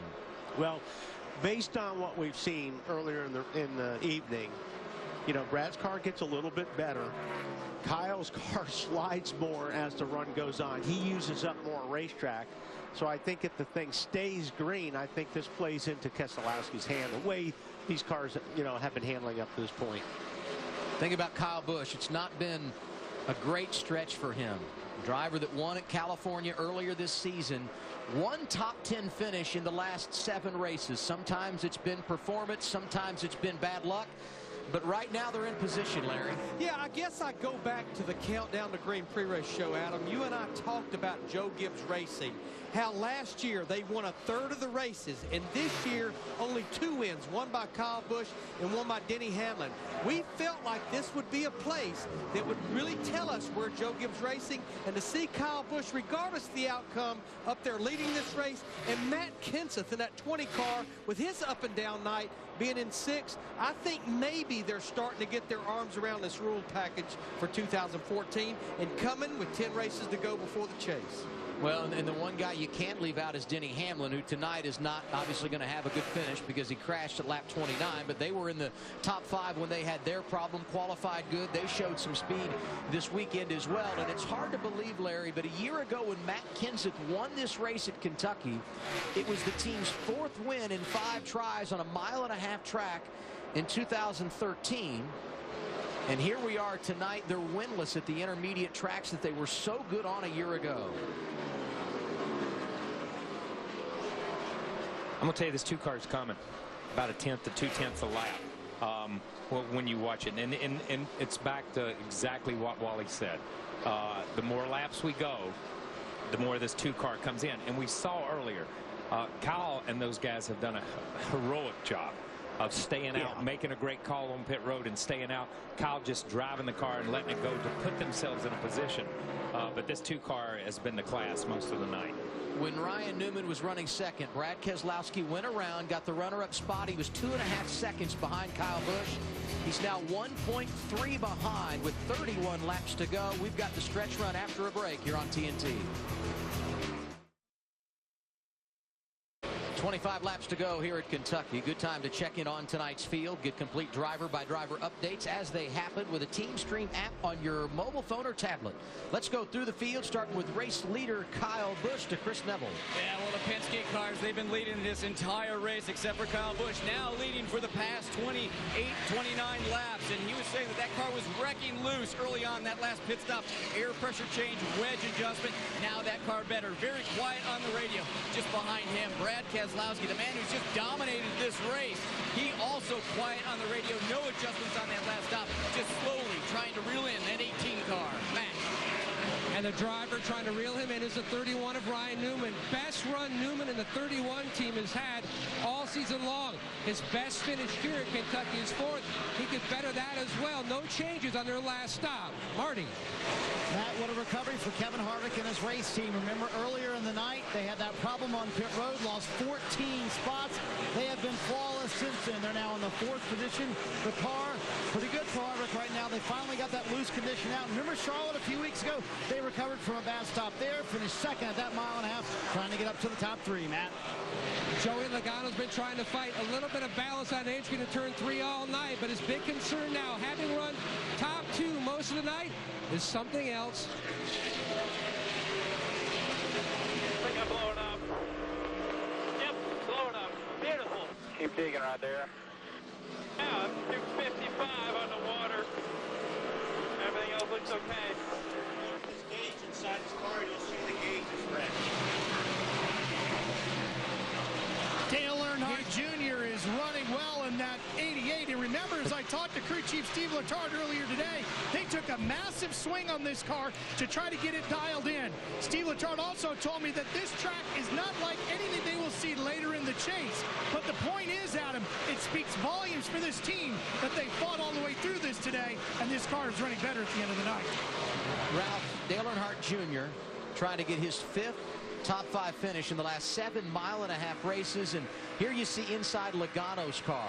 Yeah, we were looking at that earlier, Kyle and I, and I didn't know exactly what gauge that was, but it's red, and when it's red, that means you're in trouble, and I believe that's his water temperature gauge. Yeah, he did a really good job when that thing started to go south of really holding off the 4 car. He could run wide open, but you know, as we said before, this was inevitable right here. The way the 2 car was coming, just 2/10 a lap, and that's where his car, Kyle and I have been talking about all night. From the center off, there is nobody better here right now tonight than Brad. And when you can go this far on tires, everybody else is going to be sliding up the racetrack. So it actually makes it for a pretty easy pass. 19 laps to go. Brad Keselowski back on point here at Kentucky. Kyle Busch had led 31 laps in that stint, but Brad has now put up 180 laps led of the 248 we have turned here tonight, and we only have 19 remaining. Make it 18 at the line.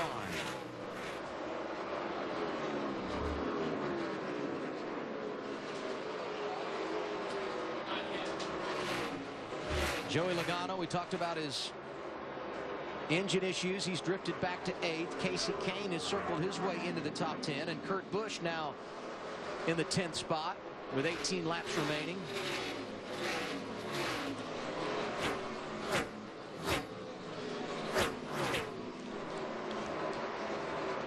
Think about Brad Keselowski. I know it didn't go their way last week on the road course at Sonoma, and that's not historically been one of his better tracks, but go to the 3 races before that. Runner-up at Dover, runner-up at Pocono, a race he could have very easily won when he had the debris on the grill and got passed by Dale Earnhardt Jr. late in the race. He was 3rd at Michigan. They felt like they had found something, and once again we're seeing that project put on display here tonight. This is a championship type of a race team right now because of the finishes and the runs that they're having. This is what you're going to have to do if you're going to win the championship. So, you know, the consistency that they're finding, and obviously they have the speed, that's what you're looking for. You've got some guys that have won some races. You look at the Ford and some of these other teams that have obviously been the fastest teams at the racetrack, but they haven't been able to put the finishes together like this. Well, and their domination at the mile-and-a-half tracks has been incredible. He won earlier this season at Las Vegas. In fact, he's got 5 mile-and-a-half wins, including 2 of the last 7 dating to last year. Although, you know, I mentioned the 4-car, for what those guys have been through tonight, they're sitting in 4th spot. Yes. They've worked very hard to be where they're at right now. And we talk about Brad and how he's had the last 3 or 4 races, but I think you have to talk about the Penske organization, the way that Joey Logano started the year. When Brad had a few missteps, Joey was there to capitalize on them, win a couple of races, put themselves in position. And I think their engineering department, their chassis department, their body, aero, all their stuff, they've got the total package right now. The total package. And it shows up on these mile-and-a-half and 2-mile racetracks, maybe a little bit more than it does, or the larger racetracks, maybe a little bit more than it does on the road courses or the short tracks. But right now, as we watch this, and Wally and I have talked about it tonight, they go through the corner like no other cars here. No other cars here. And it's got a lot of people scratching their heads on what these guys have. Here's another thing I think worth mentioning at this stage of the race. Everybody was out in Sonoma running the road course on Sunday afternoon, less than a week ago. Wednesday, Brad, who was running in the Nationwide race this weekend, was here for the open test. Spent all day Wednesday turning laps in that Nationwide car. Talked about the fact he also ran the Truck Series race this weekend. So he's basically been on track 4 straight days here at Kentucky. The dedication that he has to success, he thinks about it 24/7, what he needs to do to be faster in the race car. Yeah, but so do those other 42 guys. Oh, absolutely. All right, I'm not taking anything away from those guys. Because when you're in this business and at this level, if you don't think about it 24/7, then you've got no business being at this level. So, you know, I'll give Brad that. He's focused and he's dedicated. I'll say this. In the truck race, should have won the truck race. Had a miscue with the wrench in the car. In the Nationwide race, should have won the Nationwide race. We're looking at a guy that could have swept the weekend. Would have been only the second time that's happened. Yeah, we could have done what Kyle Busch has done, you know, and I think that's the type of driver Brad is. He's more in that Kyle Busch vein where you think about he's mad because he's second. You know, we don't see that out of a lot of competitors. They bite their tongue, they go back to the motor home, and then they punch the couch. That's the way it works, you know. These guys wear their emotions on their sleeves. But as soon as that race was over last night and he finished second after speeding on pit road, he was very quick to own up to it. And you knew he was going to be hungry here tonight. Yeah, and we see this. He leaves pit road with a wrench, you know, and he tries it. The guy tries everything he can to get out. He leaves pit road with the wrench. Last night had a speeding penalty on pit road. He's not, you know, the best part about Brad is he may have opinions on a lot of things, maybe more opinions than I have. But when he makes a mistake, he owns up. He mans up and says, yeah, that's all on me. You got to look at me when that happens. And you talk about an incredible bounce back. Won the championship in 2012. Didn't make the chase. Couldn't defend his title a year ago. Didn't win in 2013 until October at Charlotte. They came into this season focused, and we're seeing it. His teammate Joey Logano has already won on a couple of occasions, and Brad trying to get his second win of the year here tonight with 9 laps to go. You're on board with Matt Kenseth, who's had some kind of an evening, and he's trying to reel in Kevin Harvick for 4th. One guy we should pay off, Michael Annett in the closing laps, running inside the top 20. He's 18th right now. Good run for that team. Let's send it to Marty. Adam, how about this recovery for Matt Kenseth in this team? How about the savvy of Matt Kenseth to notice that right front was going down earlier in the race, and the calls by Jason Ratcliffe to get in this track position back in the 5th position. You know, Ratcliffe told me, brand new car for these guys this weekend. I said, is this a new direction for the Gibbs chassis? He said, I'll tell you at the end of the night. I think it's a pretty good direction if it is a new direction. I tell you what, they're closing on that 4 car too, Adam. Yes, they are. And And this is the kind of run that will build momentum for the future. Joe Gibbs Racing tonight, Larry mentioned it earlier, quite successful. Take away the problem Denny Hamlin had early with that right front tire. Matt Kenseth trying to get in the top 4. His teammate Kyle Busch is already there, running in the 2nd position. Kyle, the only driver outside of Team Penske to lead laps at Kentucky tonight with 7 to go. It looks like Harvick lost the handle on that thing a little bit with just 6 laps to go. Harvick kind of came down a little bit there. Yeah. But this is Matt's kind of race. How many times do you see Matt just out-handle him by the end of the race? Just keep plugging along, keep working. He and Jason, it's a great job. Well, and here's a team, you know they want to win, but they have not taken their eye off the prize. They want to get better and better and make sure their program is where it needs to be come September. So this is our 5th mile-and-a-half event of 2014. We mentioned earlier Brad won at Las Vegas. Joey Logano got it done at Texas. The last 2 going to Hendrick Motorsports. Jeff Gordon at Kansas last month, and Jimmy Johnson winning the longest race of the year in the Coke 600 Memorial Day weekend. Brad Keselowski trying to be the first 2-time winner at a mile-and-a-half venue in 2014 as Dale Earnhardt Jr. gets inside the top 5. And there's a team that has rolled up their sleeves and gone to work this weekend. Yeah, definitely so, because they were not happy with where they were at. But, you know, they just keep plugging along. And I think that's been their MO this year. And when you look at Junior, he's never given up on this team and never given up on where they're at. And Stevie's right there week in and week out. Keeps plugging along. 4 laps to go. And look at the breakdown in the top 10. Keselowski leading. We talked about the 2 Gibbs cars. Ryan Newman continues in the 3rd position. All 4 Hendrick cars inside the top 10 right now. Dale Earnhardt Jr. we showed you is 5th. Jeff Gordon is 7th. Casey Kane and Jimmy Johnson 9th and 10th respectively.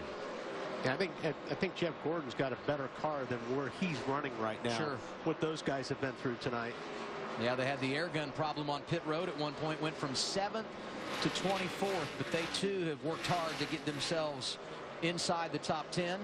2 laps to go for Brad Keselowski, and the last thing he wants here is a caution. He wants this thing to finish out and not have to deal with a green-white checker. Yeah, because it's just going to prolong the agony is all. I mean, well, good point. The way he's been restarting on the outside tonight, I don't think anything's going to stop him. And I know we're watching Brad here, but if you go back a little bit, Logano's still running 8th. This thing blew up 20 laps ago. Great job to hang on. And what I'm saying, that great job is, the engine has held together, but he's absolutely running this thing wide open around the racetrack to keep up the momentum to keep plugging along. Final lap for Brad Keselowski. Started on the pole, 6th time in his career, but he has never won from the pole in his Sprint Cup career. When Brad won here in 2012, he led 68 laps. Tonight, he simply took him behind the woodshed, leading 199 of 267. Brad Keselowski wins it at Kentucky. Oh yeah, guys. This feels like championship form to me. Keep doing this. That's exactly. Yeah. He's right. Like That's I what said, it looked like. These guys have. They keep putting these finishes together, and they're in a good spot to win this championship. Kane did get around Logano, but Logano, despite the engine problems, was 9th. Stewart with a great effort tonight to get to 11th. You know, we saw Kyle Busch put in a dominating performance up here a few years ago. That was a dominating performance. And a flag here by this organization and by Brad. A patriotic paint scheme on that Miller Lite. There's no reason to have an escape plan. I hear you, bud. I hear you. And to go with that patriotic paint scheme, his signature move after a victory. The American flag going to ride along with Brad Keselowski, who's the first 2-time winner at Kentucky, and he's got his 2nd win of 2014 in the process.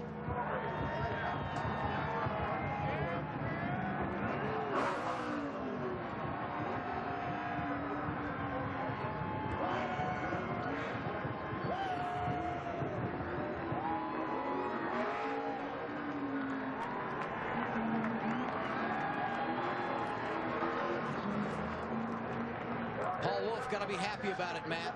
Second win in 3 years in Kentucky. And Paul, is the most satisfying part of this dominant win that appears your team's back in the championship form of 2012? Yeah, I'm just proud of the effort, man. It's been a great weekend all around, and the last month and a half we've really started putting together great races. Felt like we had shot to win a lot of races over the last month and a half, and to finally be able to put it together tonight is great, and just proud of all the effort back at Team Penske. Everyone's working hard to see the 2 and 22 run like they do week in and week out, and win from the front row. Feels great. We just got to keep working hard and get ready for the championship chase. Roger Penske, the owner, has to be pleased. Both of his cars now have 2 wins in 2014. And Matt, they finished 1st and 9th here tonight. And how about this? For the 3rd straight race, Hendrick Motorsports puts all 4 of their cars inside the top 10. For the 12th time in his Sprint Cup Series career, Brad Keselowski celebrating victory.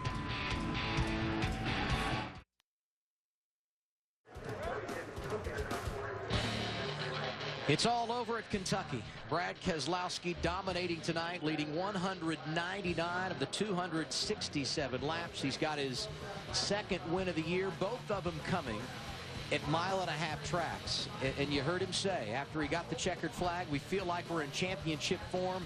Half of the races in the chase at these kinds of venues, they are laying the groundwork for something special. That Miller Lite Ford is now pulled into victory lane. Brad having conversations with some of those on his team. Let's join the celebration and send it down to Chris Neville. Yeah, we can see Brad Helmet struggling to get his helmet off there. First team to get 2 wins on the mile-and-a-half. First team to get 2 wins here at Kentucky. Brad Keselowski trying to get out of the car. Brad, come on out of there, man. I think he loved this car so much tonight he didn't want to get out of the thing.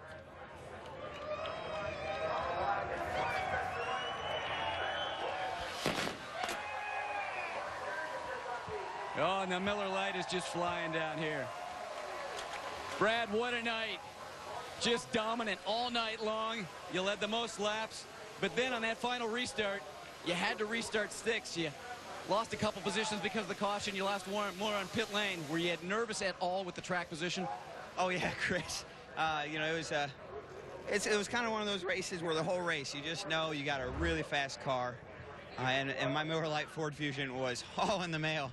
And you're just waiting for something to go wrong, and it did there on that last yellow. It just caught us out of sequence, and you know, we restarted 6th and had a decent restart, but I didn't think I was going to catch Kyle, and we just, you know, the car was that great. You know, and Paul Wolf, these guys are doing an awesome job. It's just an incredible feeling to have a car this fast. I hope we can keep them this fast. I really want another championship, Chris, and I think this team is, we're getting close to that position if we keep running like this. So. Just really proud of everyone on the Team Penske, working their butt off. Doug Yates, Roush Yates with the engine. This engine was killer. They deserve a lot of credit, too. I heard you say on the radio, we're at championship form. Once we get to the chase, a lot of those tracks are intermediate racetracks. You've got to feel good about that. I do. You know, like I said, we want another Sprint Cup. I want to be able to thank all the people at Sprint again, but this time for another championship. They do a great job with this series, but I really want another time, man. I don't know how to say it anymore, Chris. And last year was pretty humbling to wreck out earlier in this race, and it feels good to get back to this form. I think I appreciate it more now than ever. Yeah, Brad Keselowski and Penske just dominant tonight. Marty?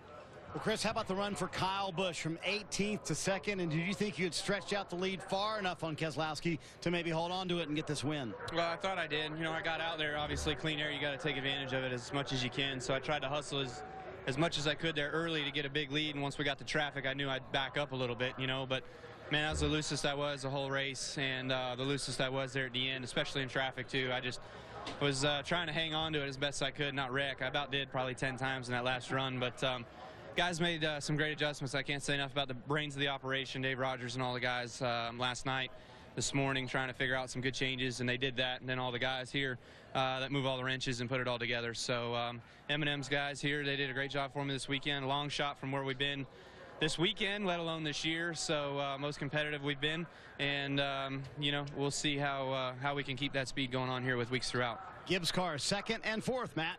An impressive run by Dale Earnhardt Jr. in the 88 team. They qualified 29th and worked your way all up for your third top 5 in the last 5.5-mile trek. So that's pretty impressive. Yeah, I didn't have any answers for why we were struggling yesterday, and Steve and the engineers got in a holler and talked all night long and all day today and put a great car underneath us, and the pit crew did an amazing job tonight. Those guys were gaining spots for me every stop. Even when we were taking 4 tires, we were beating a lot of guys off pit road. So they're just a great group and deserve a lot of credit too. And yeah, Nascar Chevy was way better today. A lot more fun to drive. This place is a bit of a handful for me. I don't think I've got it figured out just yet. And I don't really know exactly what I'm looking for and how I need the car to drive. So Steve and the guys did a good job. You know, on having to deal with me and trying to put a good car under me this weekend. It was a lot of fun in the race. Strategy was great on pit road. Steve's fuel strategy gained us a lot of track position. Solid effort, 5th tonight in Kentucky. Marty? Matt, best run of the year for Ryan Newman. I know you wanted to win this thing, but does 3rd put a smile on your face at the end of the night? Well, I mean, it's a big gain for us, for our Caterpillar Chevrolet, all the guys at RCR and ECR, to get that first top 5 of the season. Got to thank everybody from Caterpillar and Quicken Loans and Wix Filters and Quicken for the opportunity they've given us this year. And you know, it was a good run. The 2 was obviously the fastest car all night. The 18 got a little bit better there at the end, and we were pretty solid. We never really changed the car. Felt like we were pretty neutral and didn't want to screw it up. So we ended up where we did. Is it something you think you've hit on that you can replicate at future mile-and-a-half racetracks? Because all the RCR cars were strong. Well, we sure don't come back here, so I hope it, unfortunately, right? That's right. I hope it translates, and I think it will. I think we got some stuff coming. Pocono and Indy are a couple I really look forward to. I don't think Ryan Newman fell out of the top 10 all day long, Ralph. Well, Jeff, you just crawled out of the car. A fast race car, an issue on pit road, but you guys battled back through it all night. It shows a lot about the strength of this team tonight. No, it was a really strong and competitive effort. And, I mean, that's why we've been so good week in and week out. Really good cars, good team. And when we get down, we fight back. And so I'm proud of that with the Drive In Hunger Chevrolet. But I don't know, I'm disappointed. I thought we were going to be better than that, to be honest. And I take back what I said about the 2 and the 22. I said that they haven't been backing up their speed from qualifying, but they seem to find it this weekend. Wow, they were fast. And yeah, I don't know. We did have the issues and got behind, and I don't know. It seemed the car was pretty decent there at the end, but not enough to really move up through there. It was pretty tough to pass, and I thought we made the most of what happened to us tonight. Marty, I think the recovery award tonight goes to Matt Kenseth and the entire 20 team, bouncing back from that flat tire to finish 4th. Yeah, all the Dollar General guys did a great job tonight. They made great adjustments. They really woke the car up in the middle of the race. Had just an awesome killer pit stop at the end when we needed it. So I thought the whole weekend was a positive. I thought we were a lot faster in practice than we've been lately. I'd missed the lap qualifying, but I thought we had a lot more speed. So that was encouraging. I feel bad. Denny had that problem. I felt like all 3 of our cars, ran pretty respectable this week. What's the biggest challenge tonight overall? Passing. As soon as you take off on stickers and you had to do all your passing on restarts, and once you have about 5 laps on tires that got spaced out, it's just so hard to pass. There's just so much downforce in these cars and such a big spoiler, and there's just so much air on them that when you get in somebody else's wake, it's just really hard to pass. I mean, it's a great track. It's really wide. It's just at least my car was just really aero sensitive, and just I could run guys down. You get about 6-7 car lengths away from them, then your car would just kind of stall out, and you couldn't make much more ground. All right, thanks, Matty. All right, Adam. Thanks, Matt. It was a good night for Joe Gibbs Racing. You take away the tire issue that Denny Hamlin had. His 2 teammates, Kyle Busch, Matt Kenseth, both inside the top 4. Team Hendrick putting all 4 of their drivers in the top 10 tonight. Yeah, I looked at Harvick there. I think probably the worst Harvick's car was all night was probably that last 15 or 20 laps of the run, because he was a solid 3rd or 4th place car and then it wound up 7th. Yeah, Tony starts at the back and comes up to 11th, but we talk about Jimmy all night. That's where he runs. Yeah. 10th all night. Right. That's about as far as he could make it. Ambrose, great run after a top 10 last week on the road course in Sonoma. Back it up with a top 15 here. Yeah, and a good run for Biffle. Yep. And they needed something. I mean, that's a top 15. That's not a Biffle kind of run. Don't get me wrong, but they needed to head in the right direction. Michael Annett, 18th. Good to see from Tommy Baldwin Racing. Casey Mears had problems throughout the night, ends up in the top 20. Not what I would have expected out of Brian Vickers. Started 15th, ended up 26th tonight. A lot of these guys just just gutted it out all night long, to be honest with you. I mean, 2 or 3 laps down, but this was a tough race for a lot of people. See, the both Ganassi cars were, I thought, headed for a good run tonight, and things didn't work out for them. Yeah, they both had problems, as did Eric Almirola and Denny Hamlin. The 17th race of the year is complete, and for the second time this year, Brad Keselowski gets to put a sticker above the door that says a winner in the Sprint Cup Series. Brad Keselowski climbing out a winner here at Kentucky. 6th driver this season with at least 2 victories. So with that, we look at our Sprint Cup chase grid. 9 races till we begin NASCAR's version of the playoffs. Jimmy Johnson still the #1 seed. He's got 3 wins this year. Dale Jr., Carl Edwards, Joey Logano, Kevin Harvick, the other drivers alongside Brad Keselowski that have a couple of victories this season. Denny Hamlin, Kurt Busch really need those wins because you see Denny dropping in the championship tonight, and Kurt Busch continues outside the top 26, and Matt Kenseth is still the top guy on our board that has not won this year. Clint Boyer on the chase grid, and so is Greg Biffle. Special thanks to Bill Grittinger, Chris Brown, Dennis Stone, Tom Sahara. Our folks do an unbelievable job of taking these trucks back and forth across the country. They got us ready to go today despite the heavy rain. We thank them. And Sarah Phillips, who leads our group behind the scenes. Everybody helping us out to make it all possible here on TNT. And the next stop, Daytona. The world center of racing next Saturday night. Big 4th of July weekend. Our coverage begins 6:30 p.m. Eastern time with Countdown to Green, served by Sonic. It's followed by the Coke Zero 400, powered by Coca-Cola. Stay tuned for TNT's The Last Ship from Michael Bay. That's next here on TNT. Our producer is Jeff Randolph. Our director, Mike Wells. Barry Landis, our coordinating producer. Fran Morrison, our pit producer. Stephen Daly, our associate director. Thank you so much for being with us tonight here in Kentucky. For Larry McReynolds, Wally Dallenbach, and Kyle Petty, I'm Adam Alexander. Congratulations tonight to Brad Keselowski.